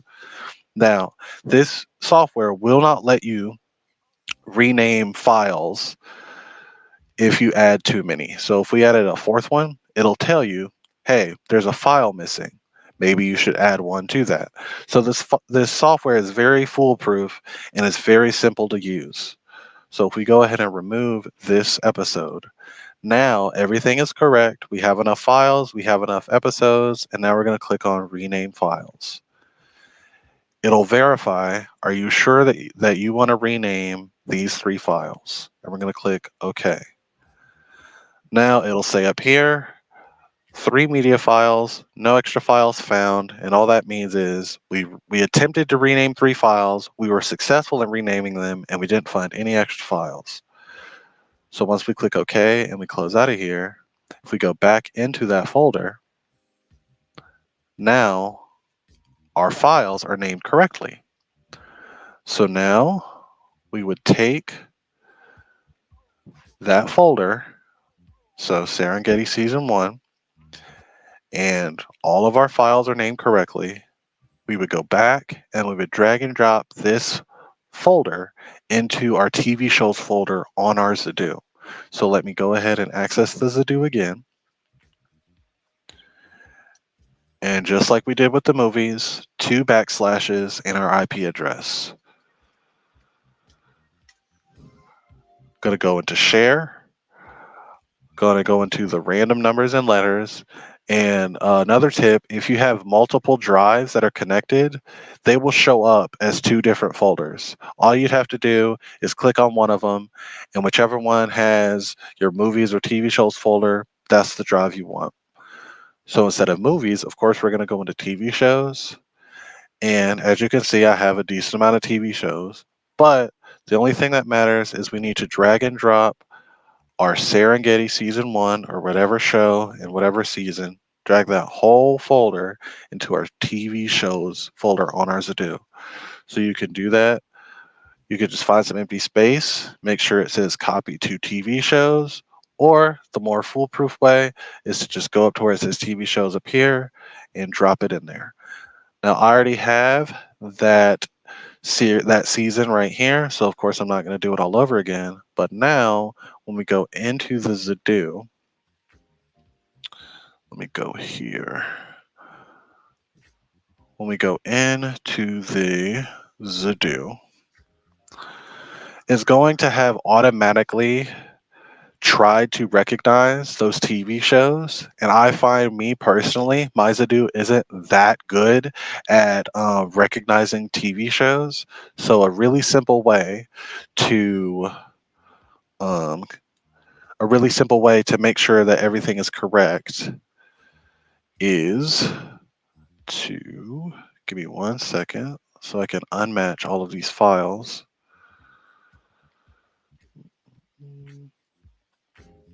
Remove from poster wall. Oh, there it is. Sorry. Clean up matching information. Unmatched. Okay. So now none of these should pop up. Right.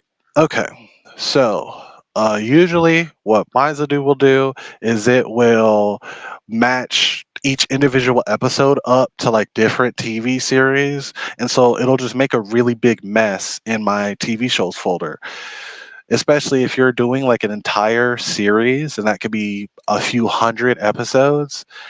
That could then mean a few hundred series that are wrong in your Zadoo that you would think that you would have to go in one by one and fix it. But one tip that I have is if you go to your sources and you go to the folder that you set up for TV shows and movies, I set up my folder separately. So I go into my TV shows folder and I go down to that exact folder that I named. And this is why it's so important that you name these folders exactly how I showed you. We're going to go into Serengeti Season 1. Now you can see in the left, it shows the number of videos and how many of them are matched. Now, of course, I just unmatched all of them, but usually for me, it'll say something like matched 2, and then it'll say unmatched 4. But instead of going into each file individually, I go to this folder, I hold my select button, and I go to rematch. Now it'll show a search. Now I always set my search to TMDB. Like I said, you can go over here and adjust it if you, sorry, this is in the way. If you prefer the TV database or TV maze, like I said, I prefer the movie database. So you just go in here in your search, type in the name of the movie or the name of the series, sorry. This would be a lot faster with a keyboard, but I didn't have enough time to connect my keyboard, so I'll just do it with the remote. Gonna go in here, type in Serengeti, press the back button, go over to the search button, and make sure it's highlighted, press select. Now, the Zadoo makes it really easy. It'll show you the cover of the series so you can recognize it. This is the TV series we're looking for. Now we go here and it'll pull up every single file that's in that folder. Now you might ask, oh, so now do I have to go in here individually and match this with the specific episode? The answer is no, because the software that I showed you guys names this in a way that we can go over here to where it says match rule and we go to where it says accurate. Make sure that's highlighted. We're going to select that and we're going to select episodes. And now the Zadoo will automatically identify the first file as episode 1, the second one as episode 2, the third one as episode 3, and so forth.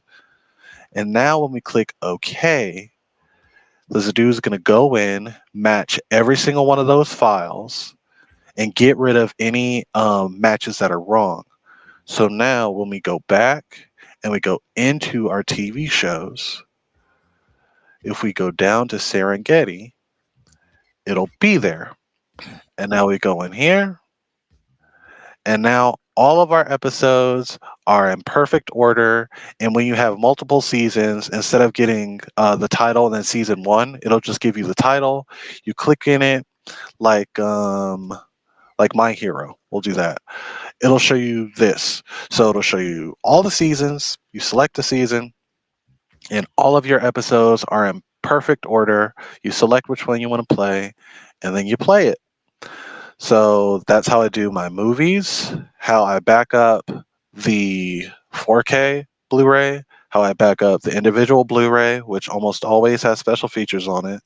And this is also how I take my TV shows that come on multiple Blu ray discs.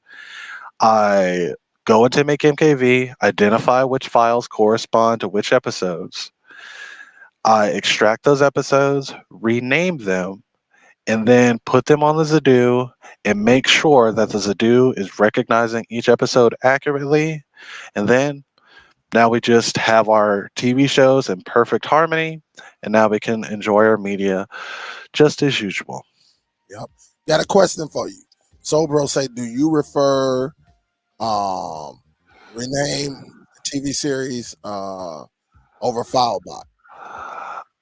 Me personally, definitely, because FileBot, I feel for me, FileBot has too many steps, and it can get really confusing really fast. And with my program, um, like I said, you literally just search for the what you call it. You just search for the TV series. You select your files, select your episodes, and rename it. Oh, and about the trailers, yeah, it takes a minute now for them to load for all of the movies, but the newest version of the Zadoo software does seem to work with trailers as long as your matches are correct. Yeah. Check your Cordelia. Make sure your Zadoo is up to date too, because that last update fits a lot of issues. Um, he's a B Foster say I have a Zadoo, and I was wondering how could I get Send Anywhere and Explorer app APK on a flash drive. I could show you that right quick if you want me to. Yeah, I mean you can. Okay, cool. All right, so all you need to do is find those APK files. Let me present. Boom, boom, boom. All right. The most trustworthy website that I use for APKs is APK Mirror, and you would just go in here, let's search for Explorer. Oh, it's probably like a dash or something. Yep. Then we're gonna go in here, and at the top, it'll always show you the most recent version, but this is for the Fire TV. We don't want the one for Fire TV. We just want the regular version. So we would go here. We can click see available downloads, and this is the most recent version. We would download again, and download again. There we go. Now it's starting. It'll download the APK. Let me go ahead and open up my download manager, and then download. And what's the other one? Send Anywhere. Send anywhere. Okay, send anywhere. Yeah, this is it. So we'll go here. See available downloads. All right, this is the newest version. Same thing. Download. And I know for especially the TV shows, it is a lot of steps, but if you follow those steps just how I showed you, you will have perfect matches for every single episode of every single TV show that you have, and you won't have to mess with it ever again. So it's kind of like you put in more work now to not put in a lot of work later. And, And once everything is situated, it is so much easier to get through.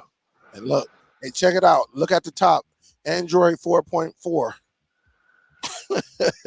That's it. It's Where it's we're been it's been around for a while. yeah. But the thing about it, like some people think They got to have the latest Android for the applications to work, and that's not always true. Definitely on these streaming devices, you can't treat your you can't treat your streaming devices like your personal phone, your Android phone, because The only oh, go eh, ahead. Sorry. no, because remember, Amazon devices are what 6 and 7. Hmm. So a lot of applications still work even on 5.1, 6, 7, and stuff like that. So you can still use some of these applications. The only specific apps that I have issues with running on older Android versions are things like Netflix or Hulu. Um, they get really picky depending on how old it is. So like if you had something from like 2010 or something, they probably wouldn't work. Um, and also, I think Hulu only works on like Android 9 and up. They're really picky. And then things like banking apps, but I don't know why you would have a banking app on your to. But actually, the speaking about Fire OS, they name their OSs differently. But like I think the newest Fire OS is 7, and that is based on Android 7. Yeah, yeah, that's been out though. They might have did some updates. I think 7 on one of the devices. I can't remember what it is. It might be the which one is the 4K, the Max? Because one of them is on 6 and the other one is on 7. Apparently, this one is on 8 now. That's the newest version. On what device though? It's 12th generation, so all of their newest stuff. So the 4K Max. Here, let me go. Give me a second. Because I got my what's the name right here. Um, that's not the newest. It would be this is most likely going to be on Fire tvOS 8, and also the what's the Cube, the third generation Cube. Yeah, I got the cube right here. I'm about to find out right now. I'll find out right now. Let me go directly to the website to see. Oh, this is Fire tablets. Let me go to Fire TV. There we go. Oh, Update the software on your Fire TV, and it should tell you which ones they are. Amazon always makes stuff kind of difficult. Ooh, ooh, I think I might have found something. Let me click on one of them. No, that just takes me here. man, I'll shoot. figure it out in a minute, but I know there's a way to go in here to see the latest version of Amazon Fire OS for your specific device. Shoot, now it's gonna bug me. Is this? Here we go. This is it right here. So, huh? I I don't, guess I told a lie. yeah, I don't think it came out yet because you would have started hearing something about it. It could be on its way though, but Fire devices are on 6 and 7. Some of them are Oh, on 6, some of them are on 7. And I'm looking at the cube right now, uh huh. and let me go up into. I tell you right now, my cube is on Fire TV about. Yeah, mine is on 7.6. So 7.6. Oh, that's where I got confused. The tablets are on Fire OS 8. uh, The TV or the Fire TVs are on Fire OS 7. That's why I got confused. yeah, so they you see how far they're behind, but it goes to show you we talked about this years ago. Because people was like they were thinking that you had to get the latest and most, when some of these devices were coming out like 9 and 10, they thought that they had to have all of that. And I was like, no, shoot, you can use Android 6, 7. And they were saying, no, man, you got to have the most updated. I'm like, if that's the case, none of the Fire Sticks will work. The the main thing that I want people to know is that you don't really need the latest excuse me, version of Android, excuse me again, unless you really care about like certain special features or especially security features. Now, the only devices that I know of that are on the latest version of Android, which is now Android 13, are the Google Pixel devices, which always get the latest versions of Android, and then the newest Samsung phones. Literally everything else on the market, from audio players to fire sticks to a lot of tablets, are either going to be on Android 11, Android 12, if they're lucky, or anything above like Android 9. And even then, Android 9 supports virtually 100% of the apps that are on the Play Store. So you really don't have to worry about being on the latest version of Android. Just make sure on the Fire TVs, your on devices, your Google TV with Chromecast. I would recommend keeping those updated just for things like bug fixes or like Dale was talking about, that specific app kept crashing on things like the NVIDIA Shield. They might send out an update that fixes that. So I always recommend keeping anything that's connected to your TV, including the TV itself, keep that updated just so everything can work in tip top shape. But pretty much nothing has to be on the very latest version of Android. Now, let's get back to our APKs. So those should be in my downloads folder, which they are, these two APKs. And you don't even really need a USB drive. You could just over the network access your to-do just like you're about to transfer a movie. Oh, wrong IP. Sorry. There we go. But instead of going into your hard drive, which is this, you can go into storage. And I always put my APKs in the download folder. Go in here. Boop, boop, boop. And this is over Wi-Fi, so it's a little slow. But these are really tiny APK files, so I'll just let them go ahead and transfer. But yeah, I believe even the Google TV with Chromecast is only on like Android 11, and that comes directly from Google. So that'll get the latest updates directly from them. There's no real need to constantly update the TV operating system to the latest because you're not really doing anything other than watching TV shows and movies and stuff, and all of the software works perfectly fine on that. And you have to think the people behind Android, they have to make two completely separate versions for the TV and then for phones. So it would be really stressful on those people to constantly keep both of them up to the same thing. So it's not that big of a deal.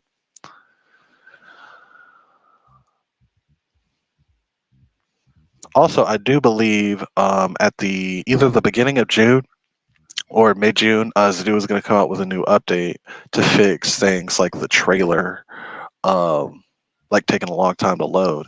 And then that those new Z9X Pro and the Z20 Pro are expected to come out. Last time I read it was mid to late July of this year. So I'm excited for that. But we transferred those over to the Zadu. Were you about to say something? No, no, Oh, no. okay. We're going to go back into our Zadu. And let's get out of home theater. Oh, got a point remote right at the Zadu. All right, then. If I'm not mistaken, there should be an APK installer app on here. Yeah, right there. Go to APK installer. Ooh, it already identified it. Look at that. I already have Explorer on here, so we'll just reinstall it. But it'll automatically identify them. We click install. It'll install Explorer.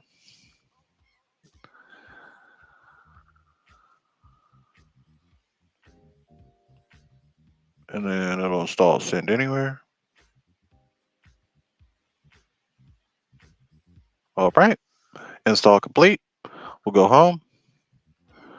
Back in apps. And Send Anywhere should be here.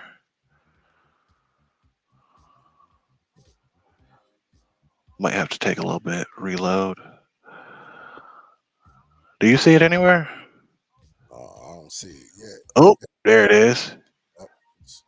Where did? Ooh, I just saw it. There it is, right there. Send anywhere, and there you go. Installing APKs just like that. Yep. Yeah, so it's all type of ways to do it. Absolutely. Any questions, guys, for Brandon? Any questions? Let me look through the chat right quick.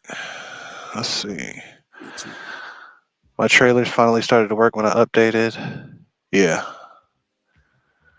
Yep. Yep. Yeah.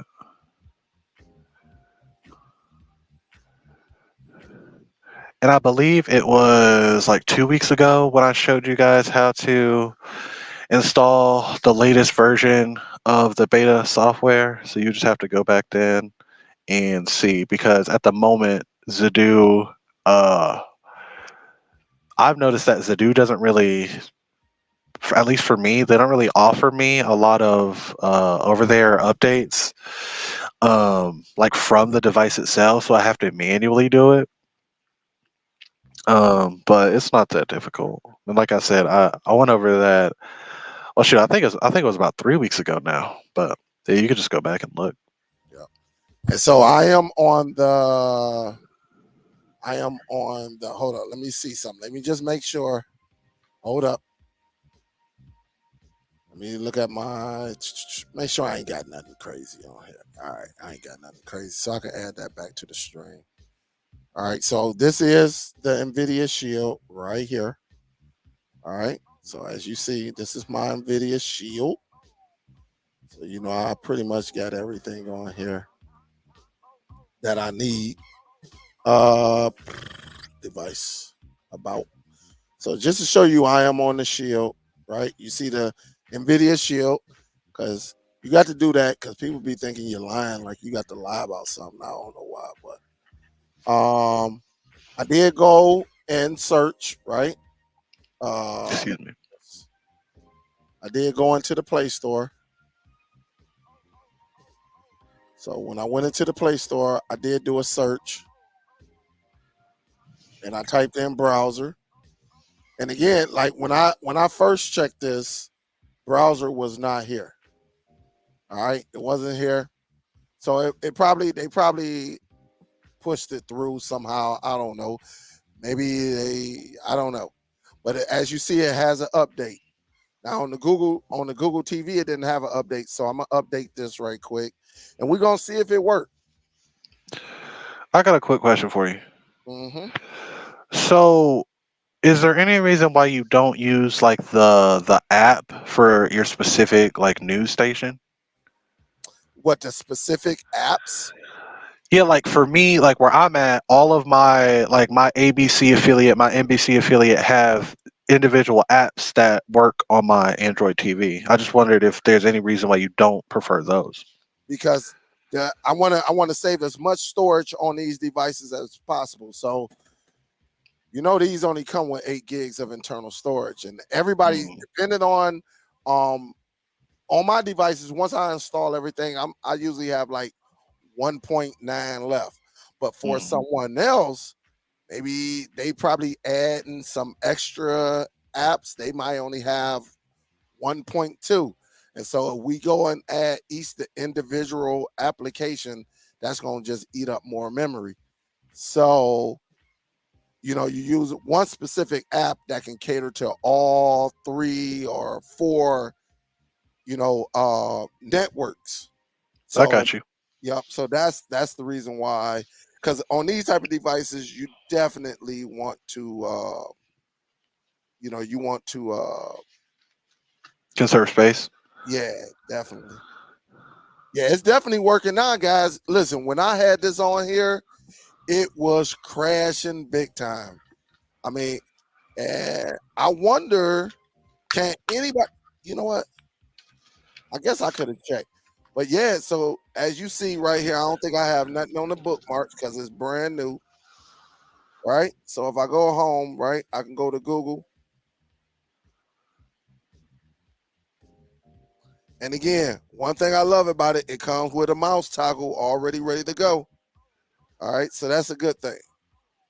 All right, that's a good thing. Don't want to do that. Oh, and speaking about that, I have another tip to kind of easily like to make sure the link that appears on top on Google is the right one. All right, hold on a second. So I'm gonna do Fox 2 Detroit. As you see right there, there it is right here. And I'm gonna just go and select live, right? I should have went into my settings. And here it is right here. And you see it again at the top. You see it right there. And you see it starts right away on live, you know. And again, this probably was like the 6 o'clock news, something like Hmm. that. So I just go in, I save it, hit save to my favorites. So now when I go in, I can just go over here, I can close it out. So when I go into my bookmarks, there it is right there. And I can just click it and go right to it. One app that can cater to all your networks that you have ready to go. And again, the picture is beautiful. As you see, it starts right back up on Fox. So everybody, uh, depending on your network or your city or whatever, you know, it might be a little bit different. You know, and again, I can go up in here, and it's as simple as that. Again, this is just a little backup. Not everybody's going to use this, but you know, in my situation, you know, with me, I love giving my people an option, right? An extra option. That way, you know, if they call and say, "Hey, Dale, man, channel 2 ain't working with," I can be like, "Hey, man, there's an app called Browser. I need you to go up in there and you know, check it out." So I'm gonna go to WDIV, which is Detroit, right? That's channel 4. All right. So I'm gonna just go over here. It should go to the website, click on Detroit.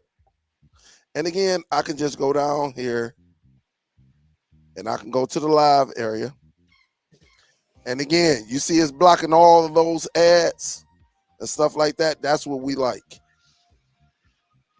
And so depending on the website and stuff, here it is. I can scroll down and there it is. It's gonna get ready to play.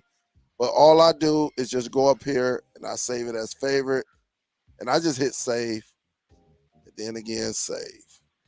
And so when I go over here, I go into there go my second one right there. And then I just add ABC to it. I'm not giving nobody this NVIDIA Shield, but uh again, this is just another application.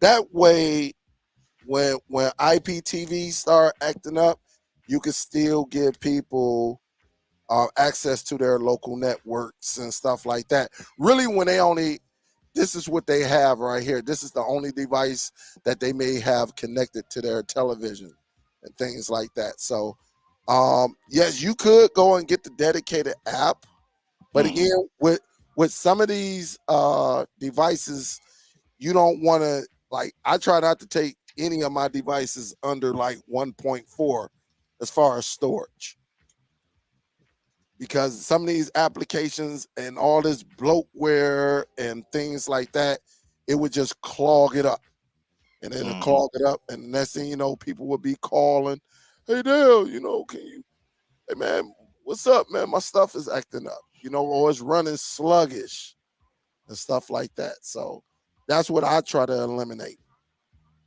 at least me personally. All right. And so again, I can just go over here and you see how easy, I'm not using the keyboard. ABC Detroit.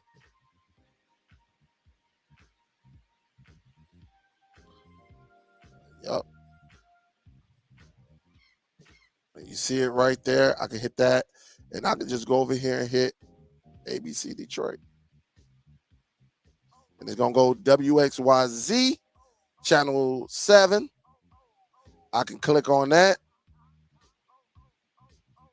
And then look, I can go up here to put watch now. They could be showing some things right here.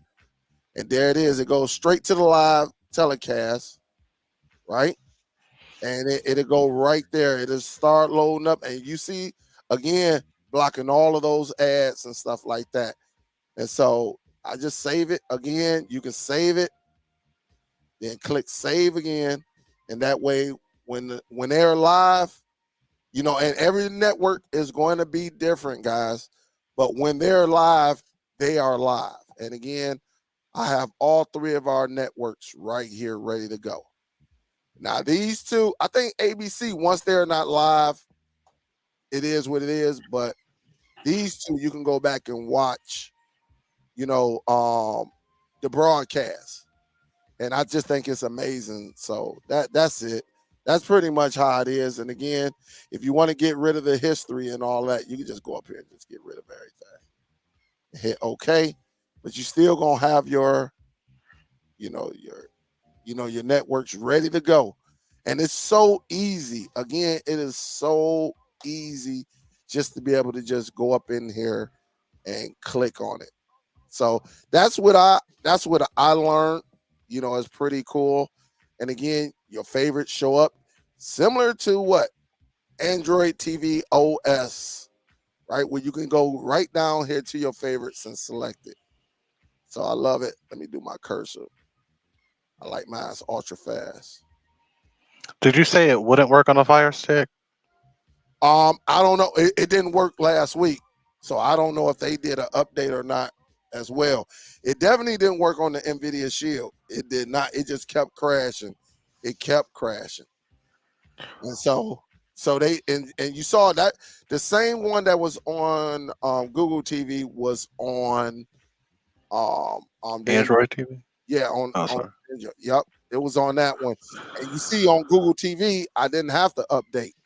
But on the Nvidia Shield that's running Android TV, it had an update, and so it probably was just because it's fairly new. I ain't heard nobody talk about this application right here. I don't even know how I even found it. Tell you the truth, I think I might have just went in there, uh, just searching for it.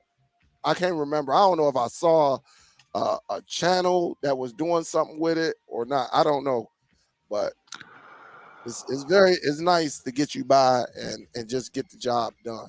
So that's what I like about Could you share my screen right quick? it. Then we gonna get up out of here. Just wanted to show if you didn't want to, like, if you don't have a keyboard and you wanted to use that app and you didn't want to type in like the entire name. So for example, near me, if I wanted to type in like ABC, then a number, then a city, like if you live in like a city that has a long name, it might, be a lot. So if I go to TV stations near me, and we'll do Atlanta. If I go here, it'll give you the call sign of every news network that's in that area. So if I wanted to watch Fox 5, I can just type in WAGA into Google, and it should take me directly to Fox 5 Atlanta. And then watch live, just like Dale showed you. It'll work just like that. So I just think that's a little easier typing in 4 letters than if you were to type in Fox 5 Atlanta, especially if you're using only the TV. All right, but what about streaming devices? It'll work the same way. Eh, because the thing about it, the reason why, uh, on a streaming device, they definitely gonna have to. A lot of people may not have like no computer or anything like that near them, I got you. and so when you do a streaming device, that's why we always say what I always say: get a wireless keyboard and stuff like that. But you got some people. I'm not giving none of my clients no keyboard. They straight up remote all day. And so with that, I know about. I think a lot of people know about the computer, or they have their tablet right there and they can just do that.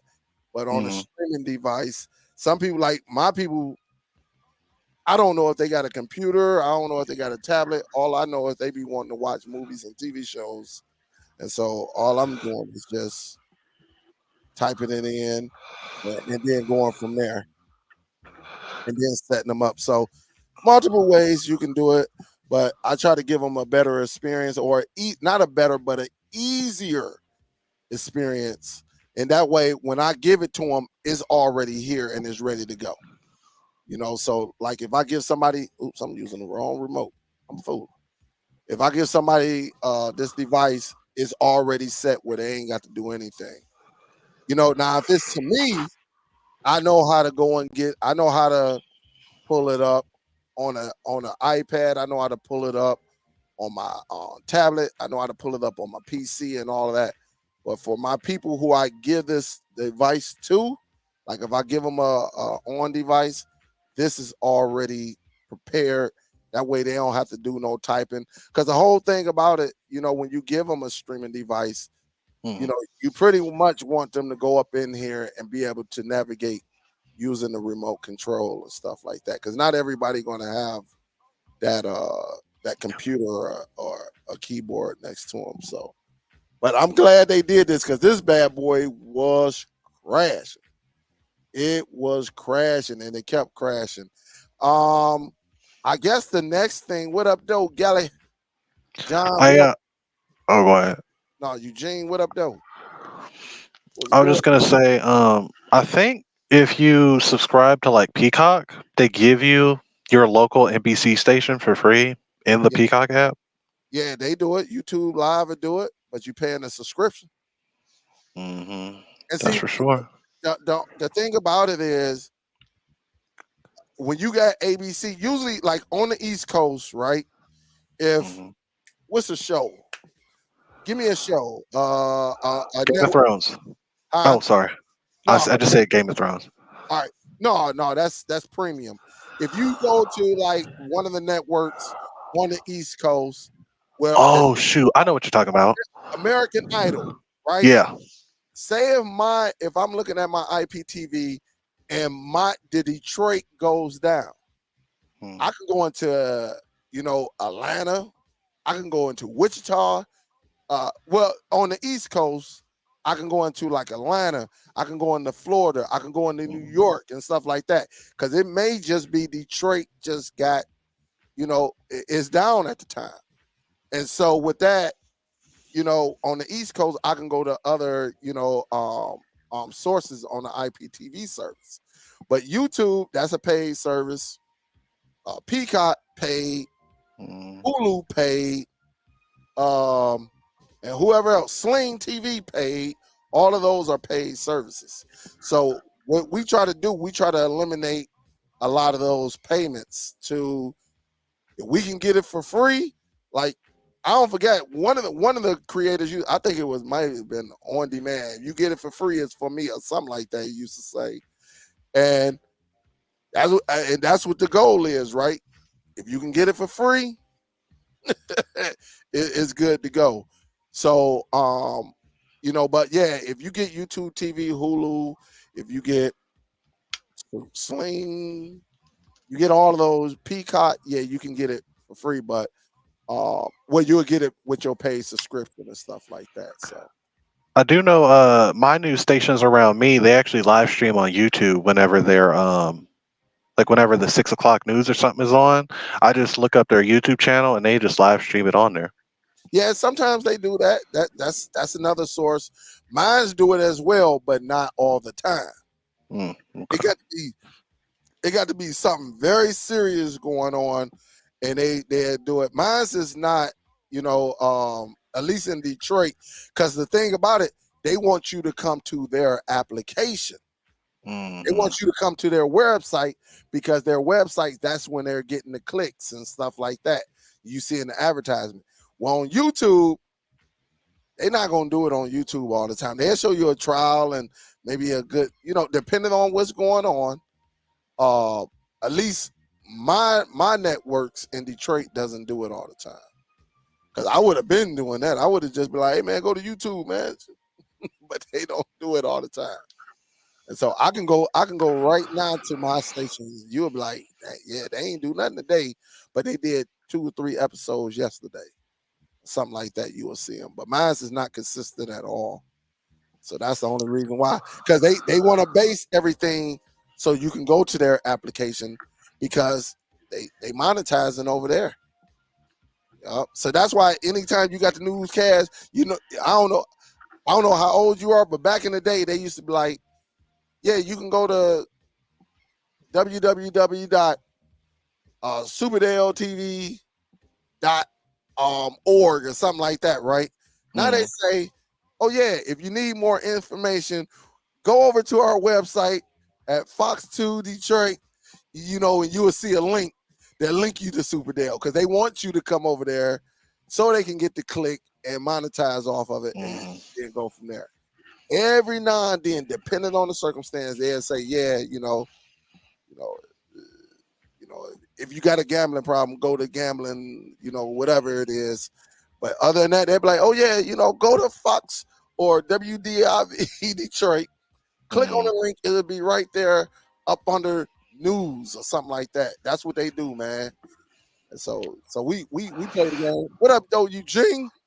Well, now that I think about it, if you live in like a big city, like if you lived in like Detroit or Atlanta, you could get like an antenna. Yeah, ain't nobody really getting them antennas no more.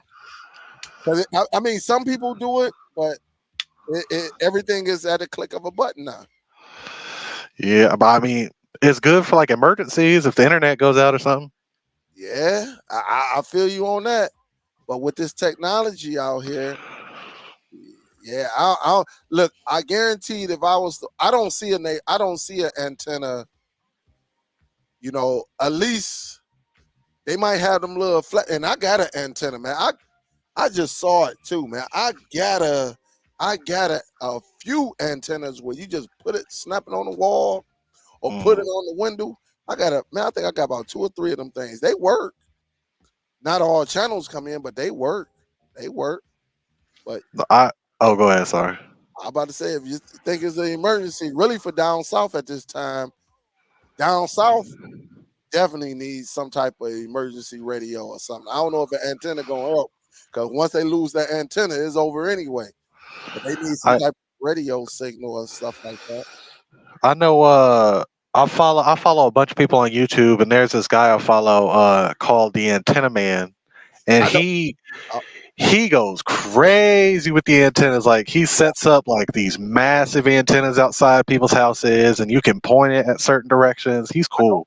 Yeah, I know exactly. And that's the reason why I got a couple of antennas. One of them is real good. I think I paid what? This was back in the day. I think I paid like 60, 70 something, but he had some where they was costing like $100, $200 and stuff like that. Yeah. The ones you just stick on your house and stuff like that. He was like, yeah, this is guaranteed 300 miles. And you be like, you pick up 70 stations and stuff like that. Crazy. It's crazy. But yep. Hold It can up. get crazy. Yeah, I know exactly. I'm subscribed to him too. The Akinator says send anywhere works on the Shield. Absolutely, it does. Send anywhere works on all Android devices. Even does it do is an Android device. Amazon is an Android device. It will work on your PC. It will work on Mac. It will work on. I don't know about Linux, but it works on pretty much anything you throw at it. So It'll work on the Dune too. yeah, I mean that's Android. I think. Yeah, I think they Android. So Mm. all Android devices they will work on. Anything Android, anything PC, and Mac devices. So you can use it anywhere. But it With won't work on the Apple TV, I don't think. now Apple TV 4K is not letting that on there. Yup. So he said use the OTA on the Shield. Yeah, I mean that's if that's what y'all want to do. I, I'm not doing it. I ain't even got the time. I ain't got the time. And where I stay, we don't get like, we get a little snow, but it's gone in a day or two. Uh, we're not like Chicago. So like Chicago is surrounded by the big lake. I'm nowhere near the lake. The closest river to us is Detroit River, which separate Detroit, Michigan from Canada, which is Windsor, Ontario. We go across the bridge. So Uh, we don't get it bad here. Now, can we get a bad storm that give us 6, 7 inches? Absolutely, but it's becoming rare and rare. Like when I was little, we got a lot of that, But now grown, and shoot, we lucky if we use our shovels 3, 4 times a year. I mean, in some places. But now, if you in Grand Rapids or you in the Upper Peninsula, yeah, man, you get a lot of snow. But where we're at, that's like we'll get some snow. We'll go out there and shovel. And shoot, that'll be about it. 2 days later, that snow gone. So Do you we're ever? Oh, go ahead. Sorry. no, I'm good. Yeah. Do you ever watch the Canadian news? No, no. The only Canadian back in the day, and I'm guaranteed everybody who's my age or older, the only thing I used to watch that came on the Canadian news in Detroit on Channel 9, which was I don't know what, it was from Canada, was Benny Hill. And that might be before your time. I don't know if you know that cat. But man, some of the stuff he did back in the day, you could not do that on TV today. It'd be a Me Too movement, all type of crap. Benny Hill was, I don't know if he was an actor, comedian, but boy, and that old dude that didn't have no teeth, always gumming. It, yeah, man, look him up. Put that on your to-do. But he used to do it all, man. Look, he did it all, man. They had some questionable scenes, depending on your manhood or your womanhood and stuff like that. Some people can't take it, back in them days, it was like nearly unacceptable. But he crossed them lines, putting on dresses and everything. So I think I think they need to bring back Mad TV. That's funny. hey, listen, this Benny Hill was Mad TV before Mad TV. Hey, listen, you see all of them saying something. Benny Hill, Benny Hill, Benny Hill will have you rolling. And Benny Hill, when he had his show, I think he deceased now. I think Mm, if he was still living, he'd be 110. But he was an older guy, like when I was little, in his 50s, 50, 60, man. And don't let a beautiful woman come up next to him and she be standing there. Dude, you got to look him up. But she'll be standing there in her dress, and this cat would come over there and be looking at her. Man, look, man, you got to look him up if you don't know about him. But cause back when we were little, you didn't see like kissing and like a married couple laying in the bed. That came on like after 9, 10 o'clock at night. You didn't like when they hugged up, kissing and stuff like that.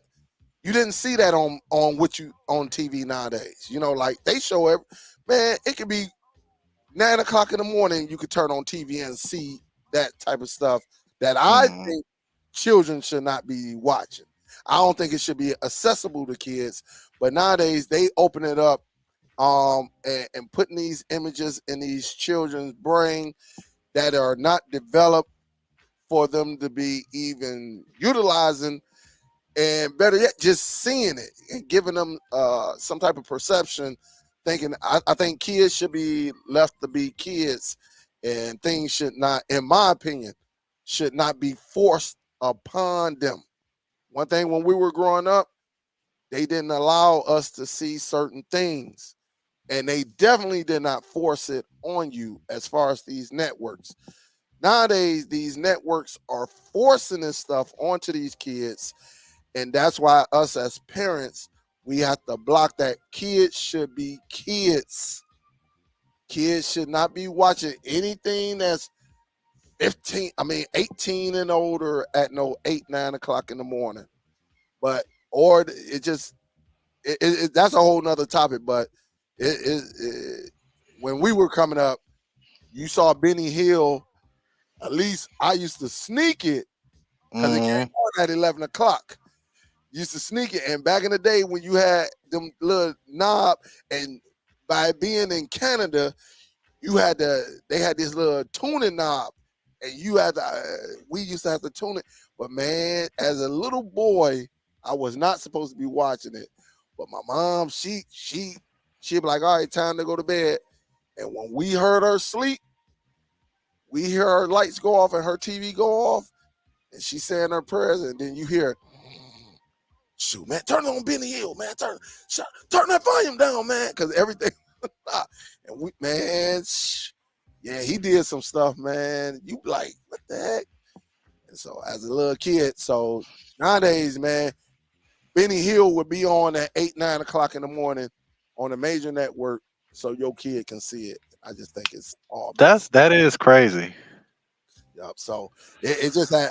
Oh, you say it was a British show? Oh, he was a British comedian. So yeah, I Hmm. don't know. I don't know what he was.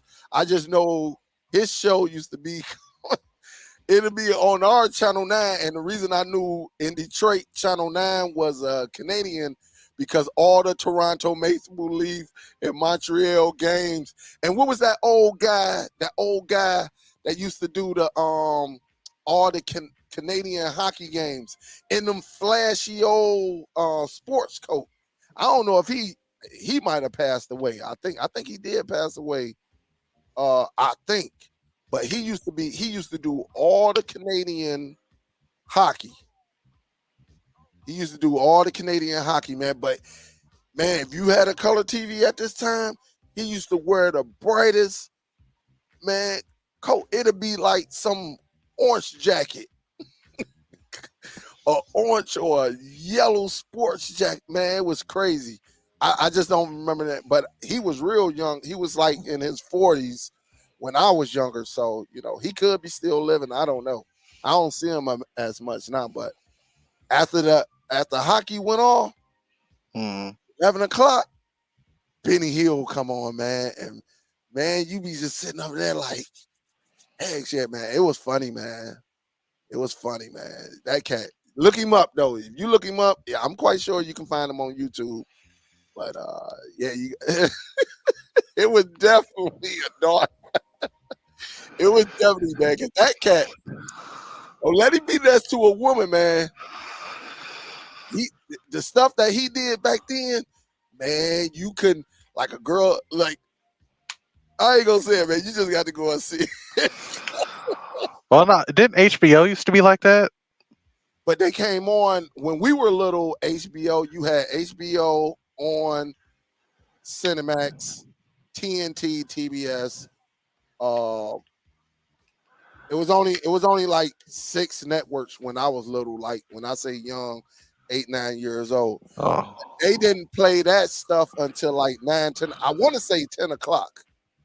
I want to say 10 o'clock. And then like if we were watching a movie and one of them kissing scenes come on, all the adults would look at the kids, and so all the kids had to turn their head. And it was always one trying to get that peek in, right? Turn your head, okay. And then after a couple minutes, is it over? No. And you always try to get a peek. You'll be like this, man. Trying to get a peek, trying to see what is going on, man. It's but that's crazy. crazy because nowadays, like they have Game of Thrones reruns on at like noon. Well, man, they on, like I said, man, it's so crazy. That's why you got to, as a parent, man, you got to protect your kids, man, because this stuff is out there for them at the click of a button, man. That's why we got to use our router technology. So when they on their little tablets, they can't go to certain websites. They can't do it, and Especially, yeah, nowadays it's crazy. it is very crazy, man. That's why our children are dying at a faster rate, just getting out here and being influenced by all of this stuff, man. And they think like these rappers are entertainers, but a lot of these rappers, you put them in the room, they go to jail, and what are they doing? I never snitch, I never shit, I never snitch. And you put them in jail, what happens? They tell on everybody just to get up out of there, man. So Look at the news. It happens around where I'm at about every week. Someone dying, someone a shooting, just something. Yep, you see Dennis say, hey, Benny Hill came on in California at 11. Yeah, it might have been 11 o'clock here as well. I can't remember. It was so long ago. But boy, yeah, I was a little, boy. Hey, look, Brandon, when you get a chance, just look him up and you will see why little boys, like when he'd be around the chick and she'd drop her keys with she'd have on like a short skirt, something like that, man. And she'd drop her keys or a purse, and she'd been on like this cat would do some. Use your imagination, but he got away. You can do that back in them days. Now you do it, they gonna flag you. They gonna cancel you. You gonna, oh, you shouldn't be doing that. This and that. This and that. They gonna do all type of stuff. Have you and Chris been playing at PS5? Yeah, he up there playing right now. I'm about to get ready to go up there because my team about to come on. Yeah, Chris be playing that thing all day. Probably from the time he wake up, he'll go and jump in the shower, and then he probably grab him something to eat, and then yeah. But when I came home, he was playing wrestling. Yep, he was playing wrestling. I think he said he played the racing game for a quick second, but he loved wrestling, man. That's his like favorite game, wrestling. Gran Turismo is a big game. You got to sink in some hours to that game. Yeah, I'm definitely gonna get on it, man. Like I said, the wheel, and the what's the name is here. It is right here. Oh, Speaking about that, I think that's on sale at Best Buy right now. it probably is. I bought that for Chris, man. Chris used that sucker. He got another racing game. I think is it Nitro? Nitro, you heard of Nitro? Uh, on PS5. No, PS4. I think it was. Shoot, the only racing games I know on PS4 is like Drive Club, Gran Turismo, Need for Speed. No, it's something else you can use that for. I thought it was something called Nitro. At least I thought. At least I thought. I could be wrong. I remember when the PS5 was impossible to get. Now you can just go into Walmart, pretty much any Best Buy around where I'm at. You can get a PS5 right now. Yeah, you can get them now. Yeah, you can definitely get them. No, it wasn't Nitro. It looked like that's wrestling game. Yep, But yep. that PS5 looks beautiful, especially if you connect it to the right TV. Wonderful. Yeah, man, I got that bad boy up there looking so good, man. Need for Speed. What I say, Nitro? Yeah. Yeah, Need for Speed. But Got that. that new VR just came out I think it was about a week ago now. It was either a week ago or 2 weeks ago. The new VR for PS5, and it's literally $500. It's literally the price of the PS5. That's Man, crazy. yeah, I saw it. I definitely saw it. That's crazy to me. I might even go and get him this the Crash Team Racing. What's the dude? Crash Bandicoot. What's the name? Whatever. Bandicoot, Crash Yeah, Bandicoot. Yep. yeah, because he got a racing game. But They they've remastered like all the games from like my childhood. So they've remastered all the Crash games, Spyro, Kingdom Hearts on PlayStation is huge. Like every Kingdom Hearts game is on PS5 now. yeah. Oh, and I got him. He had dirt. He had dirt on the Oh, that dirt racing game. Yeah, I know what you're talking about. man. He was crashing all over that thing. Chris got so frustrated, man. He is like, forget that. But I'm gonna get him. I'm gonna get him because I always love them racing games. So I'm definitely gonna get him. Don't go online. Them Europeans will get you. Them European people on there will get you. Man, I used to go online all the time. I went online when PS2 first went online, man. I started when you had to get that little I got it. I got my PS2 over right. I'm looking at it right now. My I, PS2 is in the living room. It's connected up to the TV. I still play them games. man, listen. My favorite game for playing the PS2 was um what was that soldier game? SOCOM? SOCOM. Oh SOCOM. Yup, I love SOCOM. man. to be on there. And remember when they first released the headset? Because I think Soulcom came with a little cheap headset. Hmm. You got it for free. It came with a little cheap one, but you had to press the button to talk on there. Oh man, we used to be on there. Yeah, man. My cousin turned me on to that, man, and shoot, it was on and popping. The PS2 was crazy. Yeah, I loved it, man. But I used to, man, it almost got a divorce up in this house. I come in here, I'll be on that bad boy from the time I get off work. I was a big Madden fan. I was a big Madden guy.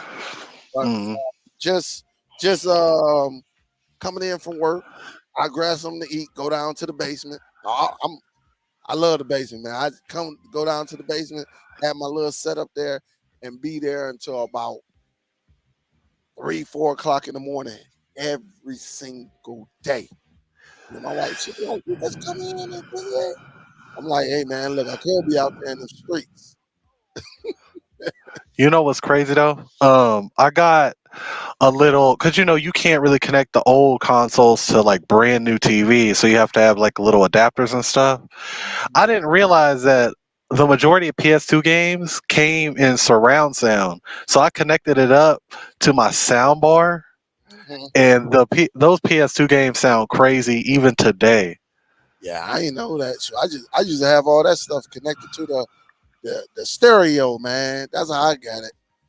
I used to. I don't know. I think I'm gonna get a couple games because they got the Sonic racing and Oh that, yeah, they got all the Sonic games, and then you got all the PS5 exclusives like that new Horizon. What's it called? Horizon Forbidden West. yeah, yeah, You, you can go crazy with the PS5, but the only thing you got to worry about is all the PlayStation games are $70 now a piece.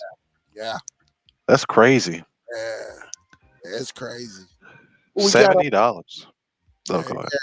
no, I just looking over here. Got to get that God of War. I Oh don't yeah, be that new one. I don't be playing them. I'm a sports guy. I play sports more than anything. So what, like 2K and Madden and Yeah, man. Thanks, yeah. Grand Theft. Yeah, my kids play Grand Theft Auto. Yeah, they played it. what? Well, the PS2 is the best-selling game console of all time, and GTA San Andreas was the best-selling game on the PlayStation 2. Yeah, I love that, man. It was crazy. I definitely loved it. I definitely loved it. Hey, but check it out, Brandon. Let's go and talk to the people because the game come on at 10. It's 9:57. I'm getting ready to go upstairs and watch that game on that beautiful Hisense, that U8H. So colors is beautiful on there. I ain't gonna lie to you. One last question: when the new high senses come out, the U8K and then the flagship UX, are you going to upgrade to that, or are you going to keep the U8H? I don't know if the price is good. I would. I get it. I know the U8K is going to start out. The 65 inch is probably going to be like 1100.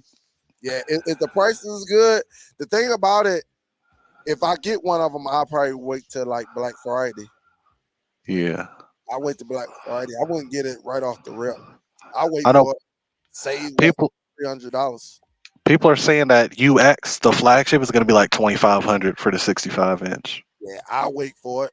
But I go up the step. I'm to the point now where I like a lot. Like I got a 65 inch right here, 70 in my room, 65 in the living room. My son is over there watching a 55. There's another 55 over there. I got like three televisions in my in my in the garage. So I'm just probably giving to some family members who need them or something like that. Shall probably, my wife told me to have a yard sale, but I said if I open up that garage, man, somebody gonna hit a lick. They're like, man, I ain't gonna even take no picture. I was thinking about taking a picture and putting it on there. I say, man, somebody hit this garage, boy, they gonna be like, what the heck? Get that, go, get it, let's go. But yeah, a lot of my, you know, the horror stuff is inside the house. I don't know if nobody want to do that and wait for us to be gone then to try to come up in here. But Yeah, the garage got some electronics out there as well. So yeah, unless they don't want to feel their kneecaps. And plus, look, I'm in a community, man. I got an officer across the street. One has two houses that way, and I think the other guy is like three, four houses that way, man. So that's why I believe when we do get snow, if we get heavy snow, like I think because there's so many police officers in this community, like we the first ones to get plowed. I bull crap you not. I'm talking about ever since we've been here, our street get plowed immediately. Immediately. So I don't know. But maybe we got some city councils or somewhere around here as well. I don't even know the mayor of this bad boy. I couldn't tell you the mayor of this city I'm in. I just know I'm Mayor of Detroit? no, I'm outside of Detroit. I'm in the suburbs. Oh, okay. I'm born and raised in Detroit, but Detroit, man, where you got your good and bad parts in Detroit. But Hmm. where we were at, it was either gonna be me or it was gonna be them. So what's the best thing to do? And pack your family up and just put them in a safer environment. That's what I had to do, man. But now, if it was just me, I'd take one of them houses in the D. I would have bought a house, hooked it up, and everything. I would have probably went to a better neighborhood, hooked that house up. The value would have went up because right now, if people are into real estate, Detroit is a gold mine right now. Detroit is a gold mine. That's why you see a lot of businesses. They come here because you can get land for like super super cheap. Yep, so, but everybody, Big, say happy birthday, man. It's your birthday Yes. It's my birthday tomorrow. tomorrow, man. Happy birthday, man. What you doing for it?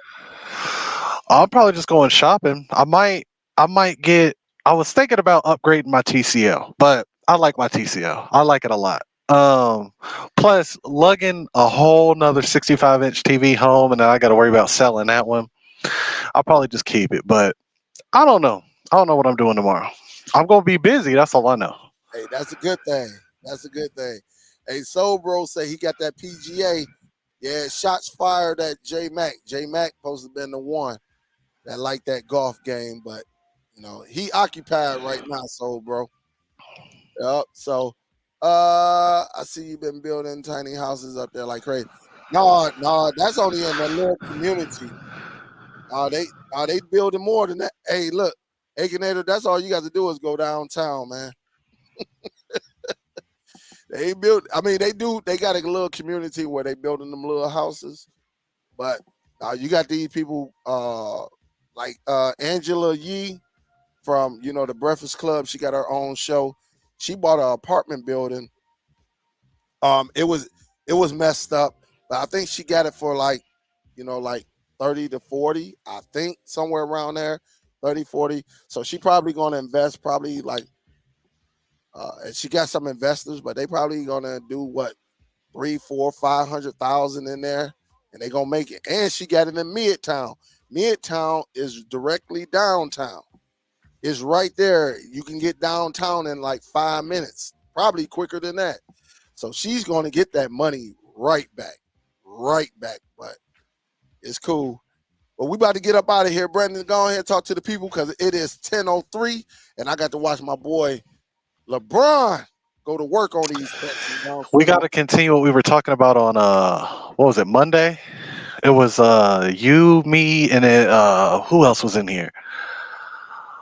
What's that dude's name? Oh, Vincent. Vincent. That's his name. yeah, Vincent and Uh, Rich Little Poor Boy. yeah, Rich- that was cool. Y'all kept you kept defending LeBron, and then they were like, because they're Michael Jordan fans. Yeah, man, they some haters, man. That's all I call. See, watch this. Let me show you something.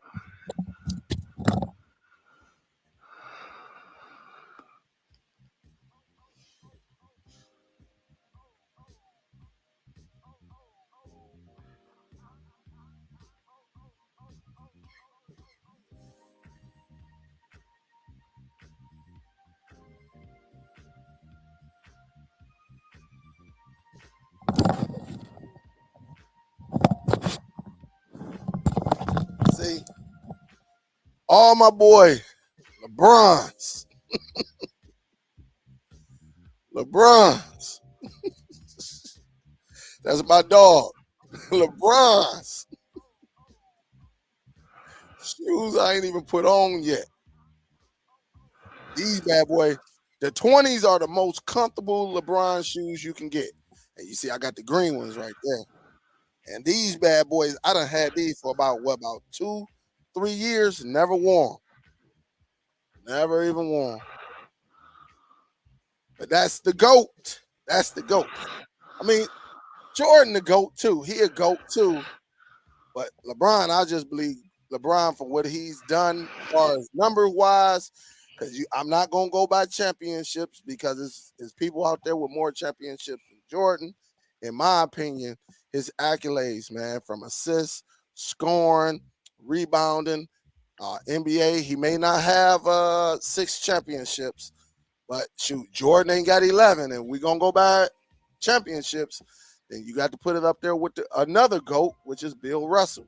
So, you know, Jordan changed the game culturally in shoes. I'm not gonna lie about it, but I just like LeBron, man. I like his game. I like it. Two different individual players, two different, but you know they both got championships, and all of that. But it is what it is.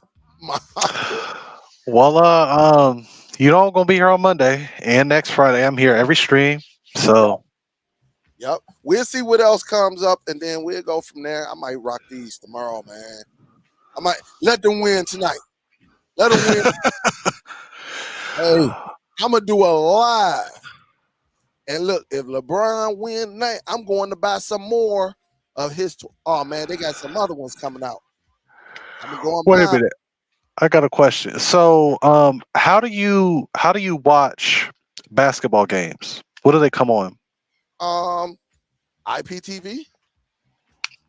Um, But I mean, is it like TNT or like is it a local channel?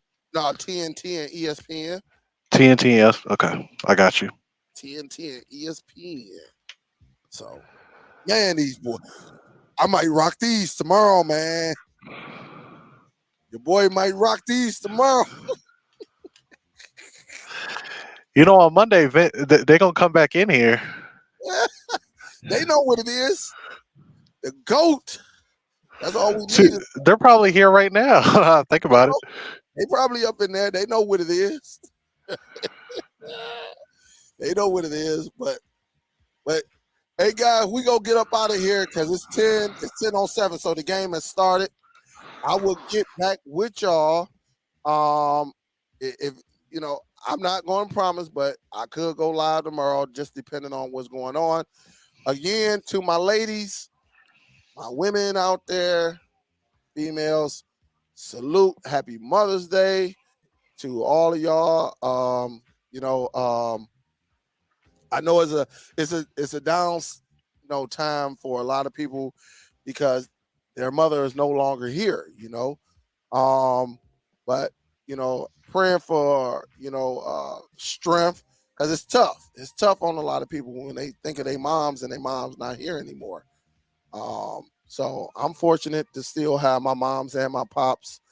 But I do have a lot of friends. I have some family members who don't have their mothers. So, prayers go out to you for strength and holding it together. And you know, uh, you know, just hope that, you know, uh just know she did a great job with you. Really, as long as you ain't out here hurting nobody, you made her proud. That's the whole thing about, being a parent. So salute to the mothers who are here and the ones that are not here with us. Just again, prayers go out to you. Again, salute to Sean. Sean donated on PayPal.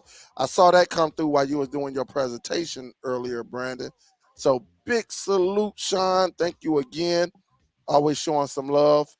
And for everybody, we about to get up out of here. Jonas, I know it's late over there with you. We about to get up out of here. But I appreciate y'all. Brandon, you want to say anything before we get up out of here? Um, just use what we showed you every week to, keep building up your collection, keep watching your movies, keep watching your TV shows, and enjoy whatever you're watching. All right, that's what's up. And this is my guy, Superfly Kicks. He's one of the guys that influenced me to starting this collection behind me. I guess I'm gonna be watching the game, and then I might even go over there to Superfly Kicks. If y'all don't know, that guy he got them all, man. He got a lot of shoes, way more than I got, and I'm very active with them. So, hey, Superfly, I'm gonna go over here and grab me something to eat, and then I'm gonna probably go upstairs on that television, and then I'm gonna tune into the show. So I'll be over there. Give me about 5 minutes. Everybody else, again, ladies, happy Mother's Day. Salute to y'all, to the fellas. Make sure we take care of our ladies. Go ahead. If it's your wife, your daughters, and all that, they mothers, go ahead, treat them well. Get them take them out to dinner or something. Don't do it on Sundays because you're not going to get a table because, the mamas get way more love than the daddies. On Mother's Day, you ain't got nowhere to sit. But on Father's Day, man, you can walk up in there at 4 o'clock, and there's plenty of places. So, big salute to y'all. I'll talk to y'all later. Love y'all guys. I'm out, guys. Peace. Superdell, I'm out.